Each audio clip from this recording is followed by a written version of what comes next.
ಸಹೋದರ ಸಹೋದರಿಯರೇ, ಇಂತಹ ಒಂದು ಸುಂದರವಾದಂತಹ ವಾತಾವರಣದಲ್ಲಿ ಹಿಮಾಲಯ ಪರ್ವತಗಳ ತಪ್ಪಲ ಶ್ರೇಣಿಯಲ್ಲಿ ಬಹಳ ಸುಂದರವಾದಂತಹ ಒಂದು ಸ್ಥಳದಲ್ಲಿ ನಾವೆಲ್ಲ 5 ದಿನಗಳ ವ್ಯಾಸಂಗ ಶಿಬಿರಕ್ಕೆ ಇಲ್ಲಿ ಬಂದು ಸೇರಿದ್ದೇವೆ. ಬಹಳ ಉತ್ತಮವಾದಂತಹ ಒಂದು ಶೀರ್ಷಿಕೆಯನ್ನ ಈ ವ್ಯಾಸಂಗ ಶಿಬಿರಕ್ಕೆ ನಿರ್ದೇಶಕರು ಒದಗಿಸಿಕೊಟ್ಟಿದ್ದಾರೆ. ಆತ್ಮ ಸಾಕ್ಷಾತ್ಕಾರಕ್ಕೆ ಹಲವು ಮಾರ್ಗಗಳು. ಮುಖ್ಯವಾಗಿ ಥಿಯೋಸಾಫಿಕಲ್ ಸೊಸೈಟಿಯ ಸದಸ್ಯರಾಗಿ ನಾವು ಬಹಳ ಚೆನ್ನಾಗಿ ಅರ್ಥೈಸ್ಕೊಳ್ಬೇಕಾಗಿರುವಂತಹ, ಚೆನ್ನಾಗಿ ಅರ್ಥೈಸ್ಕೊಂಡು ಅನುಷ್ಠಾನಕ್ಕೆ ತರಬೇಕಾಗಿರ್ತಕ್ಕಂತಹ ವಿಚಾರಗಳನ್ನ ಗುರುಗಳು ಮತ್ತು ಯೋಗ ಪಥವು ಅನ್ನುವಂತಹ ಗ್ರಂಥದಲ್ಲಿ, ಥಿಯಾಸಫಿ ವಾಂಗ್ಮಯದಲ್ಲಿ ನಮಗೆ ಒದಗಿಸಲಾಗಿದೆ. ಆ ಗ್ರಂಥವನ್ನ ಮುಖ್ಯವಾಗಿ ಈ ವ್ಯಾಸಂಗ ಶಿಬಿರಕ್ಕೆ ಅಧ್ಯಯನಕ್ಕಾಗಿ ತಗೊಳ್ಳಲಾಗಿದೆ. ಅನೇಕ ವಿಚಾರಗಳನ್ನ, ಅದಲ್ಲದಲೇ ಬೇರೆ ಮಾರ್ಗಗಳ ಕುರಿತು ಕೂಡ ಅನೇಕ ಉಪನ್ಯಾಸಗಳಲ್ಲಿ ಇರುತ್ತೆ. ಆದರೆ ಮುಖ್ಯವಾಗಿ ಗುರುಗಳು ಮತ್ತು ಯೋಗ ಪಥ ಥಿಯೋಸಾಫಿಕಲ್ ಸೊಸೈಟಿಯ ಸದಸ್ಯರಾಗಿರ್ತಕ್ಕಂತಹ ನಮಗೆ ಬಹಳ ಚೆನ್ನಾಗಿ ಅರಿವಾಗಬೇಕಾಗಿರ್ತಕ್ಕಂತಹ ಒಂದು ವಿಚಾರ. ಈ ಗ್ರಂಥದ ಕುರಿತಾಗಿ ಸಾಕಷ್ಟು ಪ್ರಸ್ತಾವನೆಯಲ್ಲಿ ನಿಮಗೆ ವಿಚಾರವನ್ನ ತಿಳಿಸ್ಕೊಟ್ಟಿದ್ದಾರೆ ನಿರ್ದೇಶಕರು. ಜೀವನ್ಮುಕ್ತ ಗುರುಗಳು ಅಂದ್ರೆ ಯಾರು ಅನ್ನೋದನ್ನ ಕೂಡ ಸಂಕ್ಷಿಪ್ತವಾಗಿ ನಾವು ಅರ್ಥೈಸ್ಕೊಳ್ತಕ್ಕಂತಹ ಪ್ರಯತ್ನವನ್ನ ಇದುವರೆಗೂ ಕೂಡ ಮಾಡ್ತಾ ಇದ್ವಿ. ಜೀವನ್ಮುಕ್ತರು ಅಂದ್ರೆ ಯಾರು, ಅವ್ರು ಎಲ್ಲಿರ್ತಾರೆ, ಹೇಗಿರ್ತಾರೆ ಅನ್ನುವಂತಹ ವಿಚಾರವನ್ನ ಮುಂದುವರೆದ ಭಾಗವಾಗಿ ನನ್ನ ಪಾಲಿಗೆ ಪ್ರಸ್ತುತ ಈ ಸಮಯದಲ್ಲಿ ಕೊಟ್ಟಿರ್ತಕ್ಕಂತಹ ಸೂಚಿಸಿರ್ತಕ್ಕಂತಹ ವಿಚಾರ ಶಿಷ್ಯ ಪಥ ಎಂದರೆ ಏನು, ಮತ್ತೆ ಈ ಶಿಷ್ಯ ಪಥದಲ್ಲಿ ಬರ್ತಕ್ಕಂತಹ ಹಲವು ಹಂತಗಳು ಯಾವುವು, ಜೊತೆಗೆ ಪರೀಕ್ಷಾ ಶಿಕ್ಷತ್ವದ ಒಂದು ಪರಿಚಯ, ಸಂಕ್ಷಿಪ್ತ ಪರಿಚಯವನ್ನ ಈ ಒಂದು ಸಮಯದಲ್ಲಿ 1 ಗಂಟೆಗಳ ಕಾಲಾವಕಾಶದಲ್ಲಿ ನಾನು ಮಾಡಿಕೊಡ್ಬೇಕಾಗಿದೆ.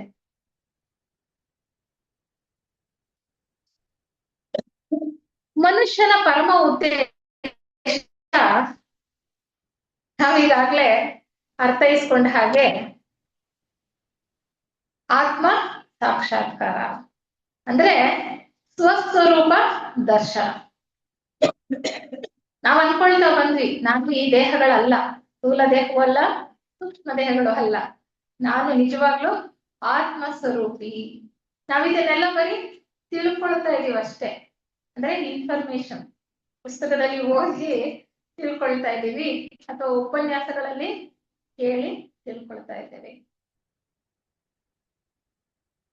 ಆತ್ಮ ಸಾಕ್ಷಾತ್ಕಾರವಾಗಬೇಕು ಅಂದ್ರೆ, ನಮ್ಮ ಸ್ವಸ್ವರೂಪದ ದರ್ಶನ ನಮಗಾಗ್ಬೇಕು ಅಂದ್ರೆ ನಾವು ತಿಳ್ಕೊಂಡದ್ದನ್ನ ಅನುಷ್ಠಾನ ಮಾಡ್ಬೇಕಾಗಿದೆ. ಅಂದ್ರೆ ಈ ಸಾಧನೆಯ ಪಥದಲ್ಲಿ ಸಾಗಬೇಕಾಗಿದೆ. ಈ ಸಾಧನೆಯ ಪಥ ಅಂತಕ್ಕಂಥದ್ದು ಬಹಳ ಮುಖ್ಯವಾಗಿರ್ತಕ್ಕಂಥದ್ದು ಮನುಷ್ಯನಿಗೆ. ನಾವೆಲ್ಲ ಪ್ರಸ್ತುತ ಭೂಮಿಯ ಮೇಲೆ ಮನುಷ್ಯರಾಗಿ ಅಥವಾ ಮಾನವ ಜನ್ಮದಲ್ಲಿ ಇದ್ದೇವೆ. ಈಗಾಗಲೇ ಎಷ್ಟೋ ಜನ್ಮಗಳನ್ನ ನಾವು ಪಡ್ಕೊಂಡಿರ್ಬೋದು ಅನ್ನುವಂತಹ ವಿಚಾರವನ್ನು ಕೂಡ ನಾವು ಬೆಳಗಿನ ಉಪನ್ಯಾಸದಲ್ಲಿ ತಿಳ್ಕೊಳ್ತಾ ಬಂದ್ವಿ ಅಲ್ವಾ. ಲೌಕಿಕ ವಸ್ತು ವಿಷಯಗಳಿಗೆ, ಜಗತ್ತಿನಲ್ಲಿ ನಮಗೆ ಕಾಣಿಸ್ತಾ ಇರ್ತಕ್ಕಂತಹ ವ್ಯಾಮೋಹಕ್ಕೆ ಸ್ವಲ್ಪ ವಿಮುಖರಾಗಿ ಅಥವಾ ಬೆನ್ನು ತೋರಿಸ್ತಾ ಈ ಬಹಿರ್ಮುಖವಾಗಿರ್ತಕ್ಕಂತಹ ನಮ್ಮ ಪ್ರಜ್ಞೆಯನ್ನ ಸ್ವಲ್ಪ ಮಟ್ಟಿಗೆ ಅಂತರ್ಮುಖ ಮಾಡ್ಕೊಳ್ತಕ್ಕಂತಹ ಪ್ರಯತ್ನದಲ್ಲಿ ನಾವಿದ್ದೇವಲ್ವಾ. ಅಂದ್ರೆ ನಾವು ಪ್ರವೃತ್ತಿ ಮಾರ್ಗದಿಂದ ಸ್ವಲ್ಪ ನಿವೃತ್ತಿ ಮಾರ್ಗದ ಕಡೆಗೆ ತಿರುಗಿದ್ದೇವೆ ಅಂತ ನಾವು ಅಂದ್ಕೊಳ್ಬಹುದು ಅಂತ ಅನ್ಸುತ್ತೆ. ಆಧ್ಯಾತ್ಮ ಮಾರ್ಗದಲ್ಲಿ ನಮಗೆ ಆಸಕ್ತಿ ಅಂತಕ್ಕಂಥದ್ದಿದೆ. ಈ ಆತ್ಮ ಜ್ಞಾನವನ್ನ ನಾವು ಪಡ್ಕೊಳ್ಬೇಕು ಅನ್ನುವಂತಹ ಒಂದು ಆಸಕ್ತಿ ಇರೋದ್ರಿಂದನೇ ಅಷ್ಟು ದೂರದಿಂದ ನಾವು ಎಲ್ಲ ಕೆಲಸ ಕಾರ್ಯಗಳನ್ನ ಬಿಟ್ಟು ಇಲ್ಲಿ ಬಂದು ಈ ಒಂದು ವ್ಯಾಸಂಗ ಶಿಬಿರದಲ್ಲಿ ಭಾಗವಹಿಸ್ತಾ ಇದ್ದೇವೆ ಅಲ್ವಾ. ಈ ನಿವೃತ್ತಿ ಮಾರ್ಗ ಅಂದ್ರೆ ಈ ಪ್ರಾಪಂಚಿಕ ವಸ್ತು ವಿಷಯಗಳಿಂದ ವಿಮುಖರಾಗಿ ಸ್ವಲ್ಪ ನಾವು ಅಂತರ್ಮುಖಿಗಳಾಗಿ ನಮ್ಮ ಪ್ರಜ್ಞೆಯನ್ನು ಸ್ವಲ್ಪ ಸೂಕ್ಷ್ಮವಾಗಿ ಮೇಲೇರಿರ್ತಕ್ಕಂತಹ ಒಂದು ಪ್ರಕ್ರಿಯೆಯಲ್ಲಿ ಅನೇಕ ಹಂತಗಳು ಬರತಕ್ಕಂಥದ್ದು. ಪ್ರವೃತ್ತಿ ಮಾರ್ಗದ ನಂತರ ನಿವೃತ್ತಿ ಮಾರ್ಗ. ಎಲ್ಲ ಅನುಭವಗಳನ್ನ ಮನುಷ್ಯ ಪಡ್ಕೊಳ್ಬೇಕು. ಜಗತ್ತಲ್ಲಿ ಏನೇನಿದೆಯೋ ಎಲ್ಲವನ್ನ ನೋಡ್ತಾನೆ, ಅನುಭವಿಸ್ತಾನೆ. ಯಾವುದು ಕೂಡ ಶಾಶ್ವತ ಅಲ್ಲ, ಎಲ್ಲವೂ ನಶ್ವರ, ತಾತ್ಕಾಲಿಕ ಅನ್ನುವಂತಹ ಒಂದು ಅನುಭವ ಆತನಿಗಾದ್ಮೇಲೆ ಸ್ವಲ್ಪ ಅದರಿಂದ ವಿಮುಖನಾಗಿ ತಾನು ಈ ಆಧ್ಯಾತ್ಮ ಮಾರ್ಗದಲ್ಲಿ ಅಥವಾ ಈ ಸಾಧನಾ ಪಥದಲ್ಲಿ ಮುಂದುವರಿಬೇಕು ಅನ್ನುವಂತಹ ಒಂದು ಇಚ್ಛೆಯಿಂದ ಕೆಲಸ ಮಾಡೋದಕ್ಕೆ ಪ್ರಾರಂಭ ಮಾಡ್ತಾನೆ. ಹಾಗೆ ನಿವೃತ್ತಿ ಮಾರ್ಗದ ಕಡೆ ತಿರುಗಿದ ನಂತರ ಮುಂದುವರೆದು ನಾವು ಹೇಗೆ ನಮ್ಮ ಸ್ವಸ್ವರೂಪ ದರ್ಶನದ ಕಡೆಗೆ ಹೋಗಬೇಕು ಅನ್ನುವಂತಹ ಮಾರ್ಗದರ್ಶನ ನಮಗೆ ಥಿಯಾಸಫಿ ವಾಂಗ್ಮಯದಲ್ಲಿ ವಿಪುಲವಾಗಿ ಸಿಗತಕ್ಕಂಥದ್ದು. ಈ ಆತ್ಮ ಸಾಕ್ಷಾತ್ಕಾರಕ್ಕೆ ಹಲವು ಮಾರ್ಗಗಳಿದೆ ಅಂತ ತಿಳ್ಕೊಂಡ್ವಿ. ಜ್ಞಾನ ಮಾರ್ಗ, ಭಕ್ತಿ ಮಾರ್ಗ ಮತ್ತೆ ಕರ್ಮ ಮಾರ್ಗ. ಈ ಮೂರೂ ಮಾರ್ಗಗಳ ಸಂಗಮವಾಗಿ ರಾಜಮಾರ್ಗ, ನಮ್ಮ ಥಿಯಾಸಫಿ ಬೋಧಿಸ್ತಕ್ಕಂತಹ ಜ್ಞಾನ ಪ್ರಧಾನವಾದ ಆದ್ರೆ ಅನುಷ್ಠಾನ ಬೇಕೇ ಬೇಕಾಗಿರ್ತಕ್ಕಂತಹ ಒಂದು ರಾಜಮಾರ್ಗ ಅಂತ ನಾವು ತಿಳ್ಕೊಂಡ್ವಿ. ಈ ಮಾರ್ಗದಲ್ಲಿ ಮುಂದುವರೆದು ಹೋಗ್ಬೇಕು ಅಂತಂದ್ರೆ ಈ ಕಡೆ ನಮ್ಮ ಗಮನ ತಿರುಗಿದ ನಂತರ ಮೊಟ್ಟ ಮೊದಲು ನಾವು ಯಾವ ಸಿದ್ಧತೆಯನ್ನ ಮಾಡ್ಕೊಳ್ಬೇಕಾಗಿದೆ, ಈ ಒಂದು ಮಾರ್ಗದಲ್ಲಿ ನಡಿಬೇಕಾದ್ರೆ, ಈ ಸಾಧನಾ ಪಥದಲ್ಲಿ ನಾವು ಹೆಜ್ಜೆ ಇಡಬೇಕಾದ್ರೆ ನಮ್ಮ ಸಿದ್ಧತೆ ಹೇಗಿರ್ಬೇಕು, ನಾವು ಹೇಗೆ ಮುಂದುವರಿಬೇಕು ಅನ್ನುವಂತಹ ವಿಚಾರವನ್ನ ಗುರುಗಳು ಮತ್ತು ಯೋಗ ಪಥ ಅನ್ನುವಂತಹ ಪುಸ್ತಕದಲ್ಲಿ, ಮಾಸ್ಟರ್ಸ್ ಅಂಡ್ ದ ಪಾತ್ ಅನ್ನುವಂತಹ ಗ್ರಂಥದಲ್ಲಿ ಯೋಗಿ CW ಲೆಡ್ಬಿಟ್ರ್ ಅವರು ಸವಿಸ್ತಾರವಾಗಿ ಅನೇಕ ವಿಚಾರಗಳನ್ನ ನಮಗೆ ತಿಳಿಸ್ತಾರೆ. ನಿವೃತ್ತಿ ಮಾರ್ಗದಲ್ಲಿ ನಾವು ಮೊಟ್ಟ ಮೊದಲನೇದಾಗಿ ಪೂರ್ವ ಸಿದ್ಧತೆಯನ್ನ ಮಾಡ್ಕೊಳ್ತಾ ಯಾವ ಹಂತವನ್ನ ನಾವು ತಲುಪಬೇಕಾಗಿದೆ ಅಂದ್ರೆ ಶಿಷ್ಯತ್ವದ ಹಂತ, ಅಂದ್ರೆ ಶಿಷ್ಯ ಪಥ. ಶಿಷ್ಯ ಪಥ ಅಂದ್ರೆ ಏನು, ಯಾವ ಪಥದಲ್ಲಿ ನಾವು ಆಧ್ಯಾತ್ಮ ಮಾರ್ಗದಲ್ಲಿ ನಡಿಬೇಕಾಗಿದೆ ಶಿಷ್ಯನಾಗಿ, ಅದನ್ನ ಶಿಷ್ಯ ಪಥ ಅಂತ. ಆದ್ರೆ ಗುರುಗಳು ಅಂದ್ರೆ ಯಾರು, ಶಿಷ್ಯ ಅಂದ್ರೆ ಯಾರು ಅಂತ ನಮ್ಗೆ ಸರಿಯಾದಂತಹ ಒಂದು ಸ್ಪಷ್ಟವಾದಂತಹ ವಿವರಣೆ ಬೇಕಾಗಿದೆ ಅಲ್ವಾ. ಹೊರಗಿನ ಪ್ರಪಂಚದಲ್ಲಿ ಗುರು ಶಿಷ್ಯ ಅಂತಕ್ಕಂಥದ್ದನ್ನ ಎಷ್ಟೋ ಸರಿ ನಾವು ಬಳಸ್ತಾ ಇರ್ತೇವೆ. ಗುರುಗಳು ಶಿಷ್ಯರು ಅರ್ಥ ಕೂಡ ಈಗಿನ ಪ್ರಪಂಚದಲ್ಲಿ ಕಳ್ಕೊಳ್ತಾ ಬರ್ತಾ ಇದೆ. ಆಧ್ಯಾತ್ಮ ಪ್ರಪಂಚದಲ್ಲಿ ಗುರುಗಳು ಅಂದ್ರೆ ಯಾರು, ಶಿಷ್ಯರು ಅಂದ್ರೆ ಯಾರು ಅನ್ನುವಂತಹ ಸ್ಪಷ್ಟವಾದಂತಹ ಒಂದು ಅಭಿಪ್ರಾಯ ನಮ್ಗೆ ಮೂಡ್ಬೇಕಾಗಿದೆ. ಯಾಕೆಂದ್ರೆ ಈ ನಿವೃತ್ತಿ ಮಾರ್ಗದ ಕಡೆ ತಿರುಗಿದ ನಂತರ ಮೊದಲು ನಾವು ಹೆಜ್ಜೆ ಇಡಬೇಕಾಗಿರ್ತಕ್ಕಂಥದ್ದೇ ಶಿಷ್ಯ ಪಥದಲ್ಲಿ. ಈ ಒಂದು ಗ್ರಂಥದಲ್ಲಿ, ಗುರುಗಳು ಮತ್ತು ಯೋಗ ಪಥ ಅನ್ನುವಂತಹ ಗ್ರಂಥದಲ್ಲಿ ಯೋಗಿ ಲೆಡ್ಬಿಟ್ರ್ ಅವರು ಬಹಳ ಚೆನ್ನಾಗಿ ವಿವರಣೆಯನ್ನು ಕೊಡ್ತಾರೆ. ಆ ವಿವರಣೆ ಅವ್ರು ಕೊಟ್ಟಿದ್ದಲ್ಲ ಅಂತ ಹೇಳ್ತಾರೆ. ಅದನ್ನ ಸ್ವತಃ HP ಬ್ಲವಾಟ್ಸ್ಕಿ ಅಮ್ಮನವ್ರು ಕೊಟ್ಟಿರ್ತಕ್ಕಂಥ ವಿವರಣೆ. ಶಿಷ್ಯ ಅಂದ್ರೆ ಯಾರು, ಗುರು ಅಂದ್ರೆ ಯಾರು ಅಂತಕ್ಕಂಥದ್ದನ್ನ ಮೊದಲು ನಾವು ಸ್ಪಷ್ಟವಾಗಿ ತಿಳ್ಕೊಳ್ಬೇಕಾಗಿದೆ. ಹೇಳ್ತಾರೆ ಇಲ್ಲಿ ಶಿಷ್ಯ ಅಂದ್ರೆ ಯಾರಪ್ಪ ಅಂತಂದ್ರೆ ಪ್ರಕೃತಿಯಲ್ಲಿ ಅಡಗಿರ್ತಕ್ಕಂತಹ ರಹಸ್ಯಗಳನ್ನ ಮತ್ತೆ ಮನುಷ್ಯನಲ್ಲಿ ಅಂತರ್ಗತವಾಗಿರ್ತಕ್ಕಂತಹ ಮಾನಸಿಕ ಶಕ್ತಿ ವಿಶೇಷಗಳನ್ನ ವಸ್ತುತಃ ತಿಳಿದು ಬೆಳೆಸಿಕೊಳ್ಳುವುದನ್ನ ಕಲಿಯುವ ಉದ್ದೇಶದಿಂದ ಯಾರು ಗುರುವಿಗೆ ಶರಣು ಹೋಗುತ್ತಾರೋ ಅವರೇ ನಿಜವಾದ ಶಿಷ್ಯರು. ನಾವು ಎಷ್ಟು ಮಟ್ಟಿಗೆ ಇದನ್ನ ಅರ್ಥ ಮಾಡ್ಕೊಂಡಿದೀವಿ ಅಂತ ನಾವೇ ನಮ್ಮನ್ನ ಪ್ರಶ್ನೆ ಮಾಡ್ಕೋಬೇಕಾಗಿದೆ. ಥಿಯೋಸಾಫಿಕಲ್ ಸೊಸೈಟಿ ಎತ್ತಿ ಹಿಡಿಯತಕ್ಕಂತಹ ಮೂರನೇ ಉದ್ದೇಶ ಏನು, ಪ್ರಕೃತಿಯಲ್ಲಿ ಅಡಗಿರ್ತಕ್ಕಂತಹ ಸ್ಪಷ್ಟವಲ್ಲದ ನಿಯಮಗಳನ್ನ ಮತ್ತೆ ಮನುಷ್ಯನಲ್ಲಿ ಅಂತರ್ಗತವಾಗಿರ್ತಕ್ಕಂತಹ ಸುಪ್ತ ಶಕ್ತಿಗಳನ್ನ ಪರಿಶೋಧಿಸುವುದು. ಅದರ ಕಡೆ ನಮ್ ಗಮನ ಹರಿದಿದೆಯಾ? ಎಷ್ಟು ಸ್ಪಷ್ಟವಾಗಿ HP ಬ್ಲವಾಟ್ಸ್ಕಿ ಅವ್ರು ಹೇಳ್ತಾರೆ, ಯಾರು ಈ ಉದ್ದೇಶವನ್ನ ಇಟ್ಕೊಂಡು, ಅದು ಸ್ವಾರ್ಥಕ್ಕಾಗಿ ಅಲ್ಲ, ನಿಸ್ವಾರ್ಥ ದೃಷ್ಟಿಯಿಂದ ಉದ್ದೇಶವನ್ನ ಇಟ್ಕೊಂಡು ಯಾರು ಗುರುವಿನ ಬಳಿ ಸಾರ್ತಾರೋ, ಅಂದ್ರೆ ಗುರುವಿಗೆ ಶರಣ ಆಗ್ತಾರೋ, ಈ ಮಾರ್ಗದ ಮೇಲೆ ಬೆಳಕನ್ನ ಬೀಳೋದಕ್ಕೋಸ್ಕರ ಅಥವಾ ಈ ಮಾರ್ಗವನ್ನ ಕಂಡುಕೊಳ್ಳೋದಕ್ಕೋಸ್ಕರ ಗುರುಗಳು ಯಾವಾಗ್ಲೂ ಈ ಮಾರ್ಗದ ಮೇಲೆ ಬೆಳಕನ್ನ ಚೆಲ್ತಾ ಇರ್ತಾರೆ. ಅವರ ಶರಣು ಹೋಗಿ ಈ ಪಥದ ಬಗ್ಗೆ ತಿಳ್ಕೊಳ್ತಾ ಅವರ ಮಾರ್ಗದರ್ಶನದಲ್ಲಿ ಈ ಒಂದು ಮಾರ್ಗದಲ್ಲಿ ಮುಂದುವರಿತಕ್ಕಂತಹ ಪ್ರಯತ್ನವನ್ನ ಮಾಡತಕ್ಕಂಥವನೇ ನಿಜವಾದ ಶಿಷ್ಯ. ಹಾಗಾದ್ರೆ ಗುರು ಯಾರು ಅಂತ ಏನ್ ಹೇಳಿದ್ರು? ಜೀವನ್ಮುಕ್ತರು ಅಂತ ನಾವು ತಿಳ್ಕೊಂಡ್ವಿ. ಗುರುಗಳು ಜೀವನ್ಮುಕ್ತರು. ಜೀವನ್ಮುಕ್ತರು ಅಂದ್ರೆ ಜನನ ಮರಣಗಳ ಸಂಕೋಲೆಯಿಂದ ಬಿಡಿಸ್ಕೊಂಡಿರ್ತಕ್ಕಂಥವ್ರು, ಅಂದ್ರೆ ಜನನ ಮರಣಗಳ ಚಕ್ರದಿಂದ ಮೇಲೆ ಇರ್ತಕ್ಕಂತಹವರು. ಅವರಿಗೆ ಮತ್ತೆ ಮತ್ತೆ ಜನ್ಮವನ್ನ ಪಡ್ಕೊಳ್ತಕ್ಕಂತಹ ಈ ಭೂಮಿಯ ಮೇಲೆ ಪಡ್ಕೊಳ್ತಕ್ಕಂತಹ ಅವಶ್ಯಕತೆ ಇರೋದಿಲ್ಲ. ಅಂತಹವರು ಜೀವನ್ಮುಕ್ತರು ಅಂತ ಒಂದು ರೀತಿಯಲ್ಲಿ ತಿಳ್ಕೊಳ್ಳೋದಾದ್ರೆ, ಜೀವನ್ಮುಕ್ತ ಗುರುಗಳು ಅಂತ ಹೇಳಿ. ಗುರು ಅನ್ನೋ ಪದಕ್ಕೆ ಬಹಳ ಸುಂದರವಾದಂತಹ ಒಂದು ವಿವರಣೆ ಇದೆ. ಭೂ ಅಂದ್ರೆ ಅಂಧಕಾರ, ರು ಅಂದ್ರೆ ಆ ಅಂಧಕಾರ ಅಥವಾ ಕತ್ತಲೆಯನ್ನ ಕಳೀತಕ್ಕಂಥವನು ಅಥವಾ ಅಳೆಯತಕ್ಕಂಥವನು ಅಂತ. ಅಂದ್ರೆ ಈ ಅಜ್ಞಾನ, ಕತ್ತಲೆ ಅಂದ್ರೆ ಅಜ್ಞಾನ, ಅಜ್ಞಾನದ ಕತ್ತಲೆಯನ್ನ ಅಳಿಸಿ ಸುಜ್ಞಾನದ ಮಾರ್ಗದ ಕಡೆಗೆ ಕರ್ಕೊಂಡು ಹೋಗ್ತಕ್ಕಂತಹವನು, ಸುಜ್ಞಾನದ ಮಾರ್ಗದ ಬೆಳಕನ್ನ ತೋರಿಸ್ತಕ್ಕಂಥವನೇ ನಿಜವಾದಂತಹ ಗುರು, ಜೀವನ್ಮುಕ್ತ ಗುರುಗಳು ಅಂತ ನಾವು ಚೆನ್ನಾಗಿ ತಿಳ್ಕೊಳ್ಬೇಕು. ಇನ್ನೂ ಒಂದು ರೀತಿಯಲ್ಲಿ ಅವರು ಇಲ್ಲಿ ವಿವರಣೆಯನ್ನು ಕೊಡ್ತಾರೆ.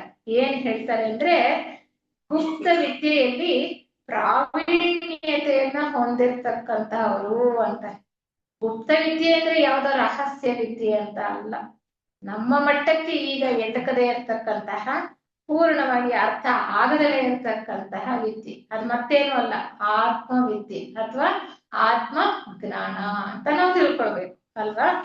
ಹಾಗೆ ಯಾರು ಈ ಒಂದು ವಿದ್ಯೆಯಲ್ಲಿ ಪರಿಣಿತಿಯನ್ನ ಪಡ್ಕೊಂಡಿರ್ತಾರೋ ಅವರು ಮಾತ್ರ ನಿಜವಾದ ಗುರುಗಳಾಗೋದಕ್ಕೆ ಸಾಧ್ಯ. ನಾವು ಯಾರ್ಯಾರನೋ ಗುರುಗಳು ಅನ್ಕೊಂಡು ಯಾರ್ಯಾರ ಹಿಂದೆನೋ ಹೋಗಿ ಏನೇನೋ ನಮಗೆ ಸಂದೇಶ ಸಿಗುತ್ತೆ, ಮಾರ್ಗದರ್ಶನ ಸಿಗುತ್ತೆ ಅಂತ ನಾವು ಅಂದ್ಕೊಳ್ಬಾರ್ದು. ಅದರಲ್ಲೂ ಮುಖ್ಯವಾಗಿ ಥಿಯೋಸಾಫಿಕಲ್ ಸೊಸೈಟಿಯ ಸದಸ್ಯರಾಗಿರ್ತಕ್ಕಂತಹ ನಾವು ಈ ವಿಚಾರದಲ್ಲಿ ಎಷ್ಟು ಜಾಗರೂಕರಾಗಿರ್ಬೇಕು, ಹೇಗೆ ನಾವು ಹೆಜ್ಜೆ ಇಡಬೇಕು, ನಮ್ಮ ಪಥವನ್ನ ನಾವು ಹೇಗೆ ಕಂಡುಕೊಳ್ಬೇಕು ಅಂತಕ್ಕಂಥದ್ದು ಬಹಳ ಮುಖ್ಯ. HPB ಅವರು ಹೇಳ್ತಾರೆ ಅವರ ಮಾತುಗಳಲ್ಲಿ, ಅಂದ್ರೆ ಅವ್ರು ಇಂಗ್ಲಿಷ್ ನಲ್ಲಿ ಬರೆದಿದ್ದಾರೆ, ಅದನ್ನ ಕನ್ನಡಕ್ಕೆ ಅನುವಾದ ಮಾಡಿ ಅವರು ಹೇಳ್ತಾರೆ. ಏನ್ ಹೇಳ್ತಾರೆ ಅಂದ್ರೆ, ನಿಜವಾದ ಜೀವನ್ಮುಕ್ತ ಗುರುಗಳು ಅಂದ್ರೆ ತನ್ನ ಮಾಂಸಪಿಂಡದ ಸ್ವಭಾವವನ್ನ ತನ್ನ ಇಚ್ಛೆಗೆ ಪೂರ್ತ ಸ್ವಾಧೀನಪಡಿಸಿಕೊಂಡು ಆಂತರಿಕ ಲೋಕಗಳ ವಿಚಾರವಾಗಿ ಪೂರ್ಣ ಜ್ಞಾನವನ್ನ ಪಡೆದಿರುವವನು ಮತ್ತು ಪ್ರಕೃತಿಯ ಶಕ್ತಿಗಳನ್ನ ಸ್ವಾಧೀನಪಡಿಸಿಕೊಳ್ಳುವ ಸಿದ್ಧಿಗಳನ್ನ ಪಡೆದಿರುವವನು, ತನ್ನಲ್ಲಿ ಜಾಗೃತವಾಗಿರುವ ಆಂತರಿಕ ಶಕ್ತಿ ವಿಶೇಷಗಳಿಂದ ಪ್ರಕೃತಿಯ ರಹಸ್ಯಗಳನ್ನ ಭೇದಿಸಿ ತಿಳಿದಿರುವಂತಹವನು ನಿಜವಾದಂತಹ ಗುರು. ಇದನ್ನ ಯಾರು ಹೇಳಿರ್ತಕ್ಕಂಥದ್ದು? ಥಿಯೋಸಾಫಿಕಲ್ ಸೊಸೈಟಿಯ ಬಾಹ್ಯ ಸ್ಥಾಪಕರಾದಂತಹ HP ಬ್ಲವಾಟ್ಸ್ಕಿ ಅಮ್ಮನವರು. ಲೋಕಕ್ಕೆ ಆತ್ಮಜ್ಞಾನದ ಬೆಳಕನ್ನ ನೀಡಿರುವಂತಹವರು. ಸಂಕ್ಷಿಪ್ತವಾಗಿ ಇದನ್ನ ನಾವು ಅರ್ಥೈಸ್ಕೊಳ್ಬೇಕು ಅಂದ್ರೆ, ಗುರು, ಜೀವನ್ಮುಕ್ತ ಗುರು ಅಂದ್ರೆ ಈ ದೇಹಾತ್ಮ ಸ್ವಭಾವವನ್ನ ಮೀರಿರ್ತಕ್ಕಂಥ. ನಾವು ದೇಹ ಪ್ರಜ್ಞೆಯಲ್ಲೇ ಬದುಕ್ತಾ ಇದ್ದೇವಲ್ಲ, ಈ ದೇಹ ಪ್ರಜ್ಞೆಯನ್ನ ಬಿಟ್ಟು, ಈ ದೇಹಾತ್ಮ ಸ್ವಭಾವವನ್ನ ಬಿಟ್ಟು ಅವರು ಉನ್ನತ ಪ್ರಜ್ಞಾ ವಲಯದಲ್ಲಿ ಜೀವಿಸಿರ್ತಕ್ಕಂತಹವರು ಅಂತ ಒಂದು ಮಟ್ಟ ತಿಳ್ಕೊಳ್ಳೋದಾದ್ರೆ, ನಾವು ತಿಳ್ಕೊಂಡಿದೀವಿ ಈ ಒಂದು ಸ್ಥೂಲ ಲೋಕ ಅಷ್ಟೇ ಅಲ್ಲ, ಅನೇಕ ಸೂಕ್ಷ್ಮ ಲೋಕಗಳಿವೆ ಅಲ್ವಾ. ಆ ಪ್ರತಿಯೊಂದು ಸೂಕ್ಷ್ಮ ಲೋಕದಲ್ಲೂ ಕೂಡ ಮನುಷ್ಯನಿಗೆ ಒಂದೊಂದು ಸೂಕ್ಷ್ಮ ದೇಹ ಇದೆ, ಅದರ ಮೂಲಕ ನಾವು ಕೆಲಸವನ್ನ ಮಾಡಬಹುದು. ಆದರೆ ನಮಗೆ ಆ ಜಾಗೃತಿ ಆಗಿದೆಯಾ? ಸ್ಥೂಲ ಪ್ರಪಂಚದಲ್ಲಿ ಸ್ಥೂಲ ದೇಹವನ್ನು ಮಾತ್ರ ಬಳಸ್ಕೊಂಡು ಜೀವನ ಮಾಡ್ಲಿಕ್ಕೆ ನಮಗೆ ಗೊತ್ತಿದೆಯೇ ಹೊರತು ಸೂಕ್ಷ್ಮ ಲೋಕಗಳಲ್ಲಿ ನಾವಿನ್ನು ಜಾಗೃತರಾಗಿಲ್ಲ ಅಂತ ತಿಳ್ಕೊಳ್ಬೇಕು. ಅಂದ್ರೆ ಜೀವನ್ಮುಕ್ತರು ಈ ಸೂಕ್ಷ್ಮ ಲೋಕಗಳಲ್ಲಿ ಜಾಗೃತರಾಗಿರ್ತಕ್ಕಂಥವರು, ಅಲ್ಲಿ ಪ್ರಜ್ಞಾವತ್ತಾಗಿ ತಮ್ಮ ಸೂಕ್ಷ್ಮ ದೇಹಗಳ ಮೂಲಕ ಕೆಲಸವನ್ನ ಮಾಡೋದಕ್ಕೆ ಸಾಧ್ಯ ಇರ್ತಕ್ಕಂಥವ್ರು, ಪ್ರಕೃತಿಯ ರಹಸ್ಯಗಳನ್ನ ಬೇರಿಸಿರ್ತಕ್ಕಂಥವ್ರು. ಈಗಾಗ್ಲೇ ನಾವು ತಿಳ್ಕೊಳ್ತಾ ಇದ್ವಿ ಪ್ರಾಸ್ತಾವಿಕದಲ್ಲಿ, ನಮ್ಮ ಆತ್ಮ ಸಾಕ್ಷಾತ್ಕಾರ, ನಮ್ಮ ಒಳಗಡೆನೆ ಇರ್ತಕ್ಕಂತಹ ಆತ್ಮ ಚೈತನ್ಯದ ಅರಿವು ನಮ್ಗೆ ಆಗ್ಬೇಕು ಅಂದ್ರೆ ಈ ಪ್ರಕೃತಿಯ ಅನೇಕ ಮುಸುಕುಗಳನ್ನ ಅದಕ್ಕೆ ಹೊತ್ಕೊಂಡ್ಬಿಟ್ಟಿದ್ದೇವೆ. ಅನೇಕ ಮುಸುಕುಗಳಿದೆ ಅಲ್ವಾ, ಆತ್ಮ ಚೈತನ್ಯಕ್ಕೆ ಅನೇಕ ಮುಸುಕುಗಳಿವೆ. ಬಹಳ ಸುಂದರವಾದಂತಹ ಒಂದು ಉದಾಹರಣೆಯನ್ನು ಕೊಡ್ತಾ ಇದ್ರು. ಮೋಸಂಬಿ ಹಣ್ಣಿನ ಸಿಪ್ಪೆ ಬಹಳ ಎಷ್ಟು ದಪ್ಪ ಇರುತ್ತೆ, ಅದು ಸ್ಥೂಲವಾಗಿರ್ತಕ್ಕಂಥದ್ದು, ಅದನ್ನ ಬಿಡಿಸ್ತಾ ಒಳಗಡೆ ಇರ್ತಕ್ಕಂತಹ ಬಿಳಿಯ ಸಿಪ್ಪೆಯನ್ನು ಬಿಡಿಸ್ತಾ ಮತ್ತೆ ಆ ತಿರುಳಿನ ಮೇಲಿರ್ತಕ್ಕಂತಹ ಆ ಒಂದು ಸಿಪ್ಪೆಯನ್ನು ಕೂಡ ತೆಗಿತಾ ತೆಳುವಾಗಿರ್ತಕ್ಕಂತಹ ಸಿಪ್ಪೆಯನ್ನ ಒಳಗಡೆ ಇರ್ತಕ್ಕಂತ ತಿರುಳಿನ ಮಧ್ಯದಲ್ಲಿ ಇರ್ತಕ್ಕಂತ ಬೀಜವನ್ನ ಗುರುತಿಸ್ತಾ ಆ ಬೀಜದ ಒಳಗಡೆ ಇರ್ತಕ್ಕಂತ ಶಕ್ತಿ ಎಷ್ಟಿದೆ, ಆತ್ಮಶಕ್ತಿ, ಅದು ಹೇಗೆ ಮೊಳಕೆ ಒಡೆದು ಅದು ಒಂದು ಸಸಿಯಾಗಿ ಹೇಗೆ ಹೊರಬರೋದಕ್ಕೆ ಸಾಧ್ಯ ಇದೆ ಅಂತ ಅದನ್ನ ನಾವು ಸಾಕ್ಷಾತ್ಕಾರ ಮಾಡ್ಕೊಳ್ಬೇಕಾಗುತ್ತೆ. ಆ ಒಂದು ಒಳಗಡೆ ಇರ್ತಕ್ಕಂಥ ಶಕ್ತಿಯನ್ನ ಸಾಕ್ಷಾತ್ಕಾರ ಮಾಡ್ಕೊಳ್ಬೇಕು ಅಂತಂದ್ರೆ ಈ ಒಂದು ಗುರುಗಳ ಮೊರೆ ಹೋಗ್ತಕ್ಕಂಥದ್ದು, ಸಾಧನೆ ಮಾಡಿರ್ತಕ್ಕಂಥದ್ದು, ಸರಿಯಾದ ಒಂದು ಬೆಳಕು ನಮಗೆ ಸಿಗಬೇಕು ಅಂದ್ರೆ, ಮಾರ್ಗದರ್ಶನ ನಮಗೆ ಬೇಕು ಅಂದ್ರೆ ಆ ಜೀವನ್ಮುಕ್ತ ಗುರುಗಳ ಒಂದು ಕೃಪಾ ಕಟಾಕ್ಷ ನಮಗೆ ಬೇಕು. ಆಗ ನಾವು ಈ ಒಂದು ಮಾರ್ಗದಲ್ಲಿ ಸಲೀಸಾಗಿ ಅಂತ ಹೇಳಕ್ ಆಗಲ್ಲ. ಯಾಕೆಂದ್ರೆ ಈ ಆಧ್ಯಾತ್ಮ ಪಥ ಬಹಳ ಈ ಚೂಪಾದ ಅಲುಗಿನ ಆ ಕತ್ತಿಯ ಅಲುಗಿನ ಮೇಲೆ ನಡೆದ ಹಾಗೆ ಅಂತ, ಚೂಪಾದ ಕತ್ತಿಯ ಅಲುಗಿನ ಮೇಲೆ ನಡೆದ ಹಾಗೆ ಅಲ್ವಾ.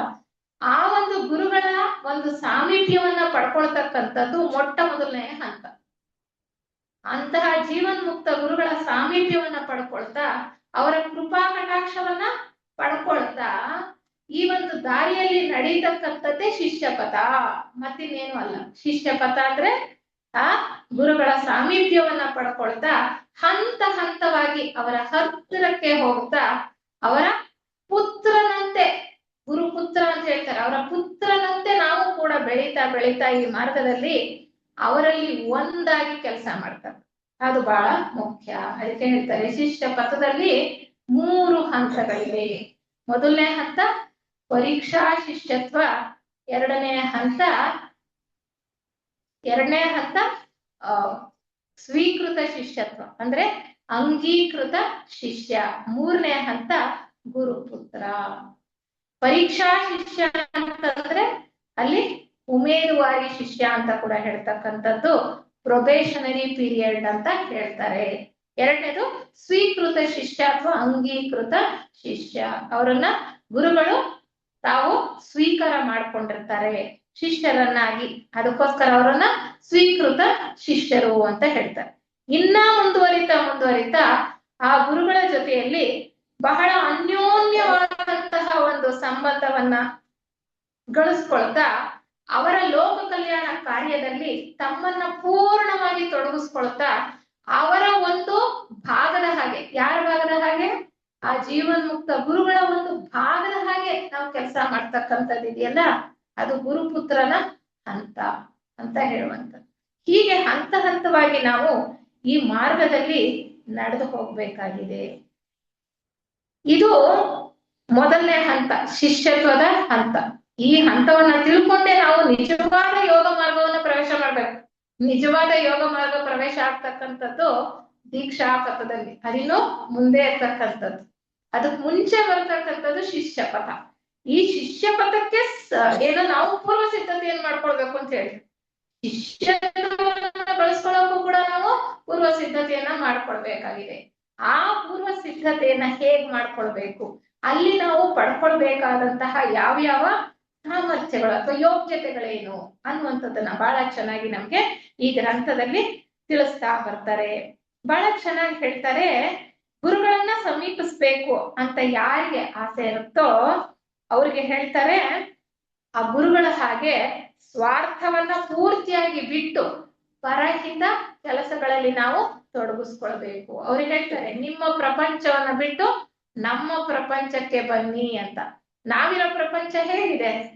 ನಾವೆಲ್ಲರೂ ಕೂಡ ಒಂದಲ್ಲ ಒಂದ್ ರೀತಿಯಲ್ಲಿ ಸ್ಥೂಲದಲ್ಲೋ ಸೂಕ್ಷ್ಮದಲ್ಲೋ ನಾವು ಸ್ವಂತಕ್ಕೋಸ್ಕರ ಕೆಲಸ ಮಾಡ್ತಾ ಇದ್ದೀವ, ನಮ್ಮ ಏಳಿಗೆಗೋಸ್ಕರ ನಾವು ಕೆಲಸ ಮಾಡ್ತಾ ಇದ್ದೀವ, ನಮ್ಮ ಕುಟುಂಬಕ್ಕೋಸ್ಕರ ಮೊದಲನೇ ಆದ್ಯತೆಯನ್ನ ಕೊಟ್ಟಿದ್ದೇವಾ ಇಲ್ವಾ, ನಮ್ಮ ಕುಟುಂಬಕ್ಕೋಸ್ಕರ ನಾವು ಅಥವಾ ನಮಗೋಸ್ಕರ ನಾವು ಮೊದಲನೇ ಆದ್ಯತೆಯನ್ನ ಕೊಟ್ಕೊಂಡಿದ್ದೀವ ಇಲ್ವಾ? ನೋಡಿ, ಪೂರ್ವ ಸಿದ್ಧತೆಯಲ್ಲೇ ಹೇಳ್ತಾರೆ, ಅವರು ಬಹಳ ಸ್ಪಷ್ಟವಾಗಿ ಹೇಳ್ತಾರೆ, ಪೂರ್ವ ಸಿದ್ಧತೆಯಲ್ಲಿ ನಿನ್ನ ಸ್ವಾರ್ಥವನ್ನ ಬದಿಗಿಡಬೇಕು, ಪರಾರ್ಥ ದೃಷ್ಟಿಯಿಂದ ಪರಹಿತ ಕೆಲಸಗಳಲ್ಲಿ ನಮ್ಮ ಹಾಗೆ ನೀವು ತೊಡಗಿಸ್ಕೊಳ್ಳೋ ಅಂತವ್ರು ಮಾತ್ರ ಈ ಪಥಕ್ಕೆ ಹೆಜ್ಜೆ ಇಡೋದಕ್ಕೆ ಯೋಗ್ಯತೆಯನ್ನ ಗಳಿಸ್ಕೊಳ್ತಾರೆ ಅಂತ ಬಹಳ ಸ್ಪಷ್ಟವಾಗಿ ಹೇಳ್ತಾರೆ. ಯಾವ ರೀತಿ ನಾವು ಈ ಒಂದು ಮಾರ್ಗದಲ್ಲಿ ಸಾಧನೆಯನ್ನ ಮಾಡ್ತಾ ಹೋಗ್ಬೇಕು ಅಥವಾ ಪೂರ್ವ ಸಿದ್ಧತೆಯನ್ನ ಗಳಿಸ್ಕೊಳ್ತಾ ಹೋಗಬೇಕು ಅನ್ನುವಂಥದ್ದನ್ನ. ಥಿಯಾಸಫಿ ಅಥವಾ ಈ ಬ್ರಹ್ಮ ವಿದ್ಯೆ ಅಂತ ನಾವೇನ್ ಹೇಳ್ತೀವಿ, ಅದರ ಪರಮ ಉದ್ದೇಶ ಏನಪ್ಪಾ ಅಂತಂದ್ರೆ ಸ್ವಹಿತ, ನಮ್ಮ ಸ್ವಂತ ಹಿತಾಸಕ್ತಿಯನ್ನ ಯಾವ ಷರತ್ತುಗಳು ಇಲ್ಲದಲೆ, ಯಾವ ನಿಬಂಧನೆಗಳು ಇಲ್ಲದಲೆ ಸಂಪೂರ್ಣವಾಗಿ ವಾಸ್ತವವಾಗಿ, ಬಾಯಲ್ಲಲ್ಲ, ಉಪನ್ಯಾಸದಲ್ಲ, ವಾಸ್ತವವಾಗಿ ಮತ್ತು ಭಾವನಾ ಪೂರ್ವಕವಾಗಿ ತ್ಯಾಗ ಮಾಡುವುದೇ ಆಗಿದೆ. ಆ ರೀತಿಯ ತ್ಯಾಗಕ್ಕೆ ನಾವು ಸಿದ್ಧರಾದ್ರೆ ಮಾತ್ರ ಈ ಪಥಕ್ಕೆ ಹೆಜ್ಜೆ ಇಡೋದಕ್ಕೆ ಯೋಗ್ಯತೆಯನ್ನ ಪಡ್ಕೊಳ್ತೇವೆ ಅಂತ ಹೇಳ್ತಾರೆ. ನಾವು ಸಾಮಾನ್ಯವಾಗಿ ನೋಡಿ, ಹೊರಗಿನ ಪ್ರಪಂಚದಲ್ಲಿ ಗುರುಗಳನ್ನ ಹುಡುಕೊಂಡು ಹೋಗ್ತೀವಿ, ಹೌದಾ? ಎಲ್ಲಿ ಗುರುಗಳು ಸಿಗ್ತಾರೆ, ಎಲ್ಲಿ ಸಿಗ್ತಾರೆ ಅಲ್ಲಿ ಹುಡುಕೊಂಡು. ಅಧ್ಯಾತ್ಮ ಪ್ರಪಂಚದಲ್ಲೂ ಕೂಡ ನಾವು ಎಷ್ಟೋ ಜನ ಕೆಲಸವನ್ನ ಮಾಡ್ತಿರ್ಬೋದು. ಗುರುಗಳನ್ನ ಹುಡುಕೊಂಡು ಹೋಗ್ತಕ್ಕಂಥ ಏನು ಒಂದು ಅಥವಾ ಆ ರೀತಿಯ ಒಂದು ನಮ್ಮ ದೃಷ್ಟಿಕೋನ ಬಹಳ ಚೆನ್ನಾಗಿ ಹೇಳ್ತಾರೆ. When the disciple is ready, master appears. ನಾವು ಹುಡುಕೊಂಡು ಹೋಗ್ಬೇಕಾದ್ರೆ ಹೊರಗಡೆ ಪ್ರಪಂಚದಲ್ಲಿ ಶಿಷ್ಯ ಬರ್ಲಿ ಅಂತ ಬಯಸ್ತಕ್ಕಂಥವನು ನಿಜವಾದ ಗುರು ಅಲ್ಲ.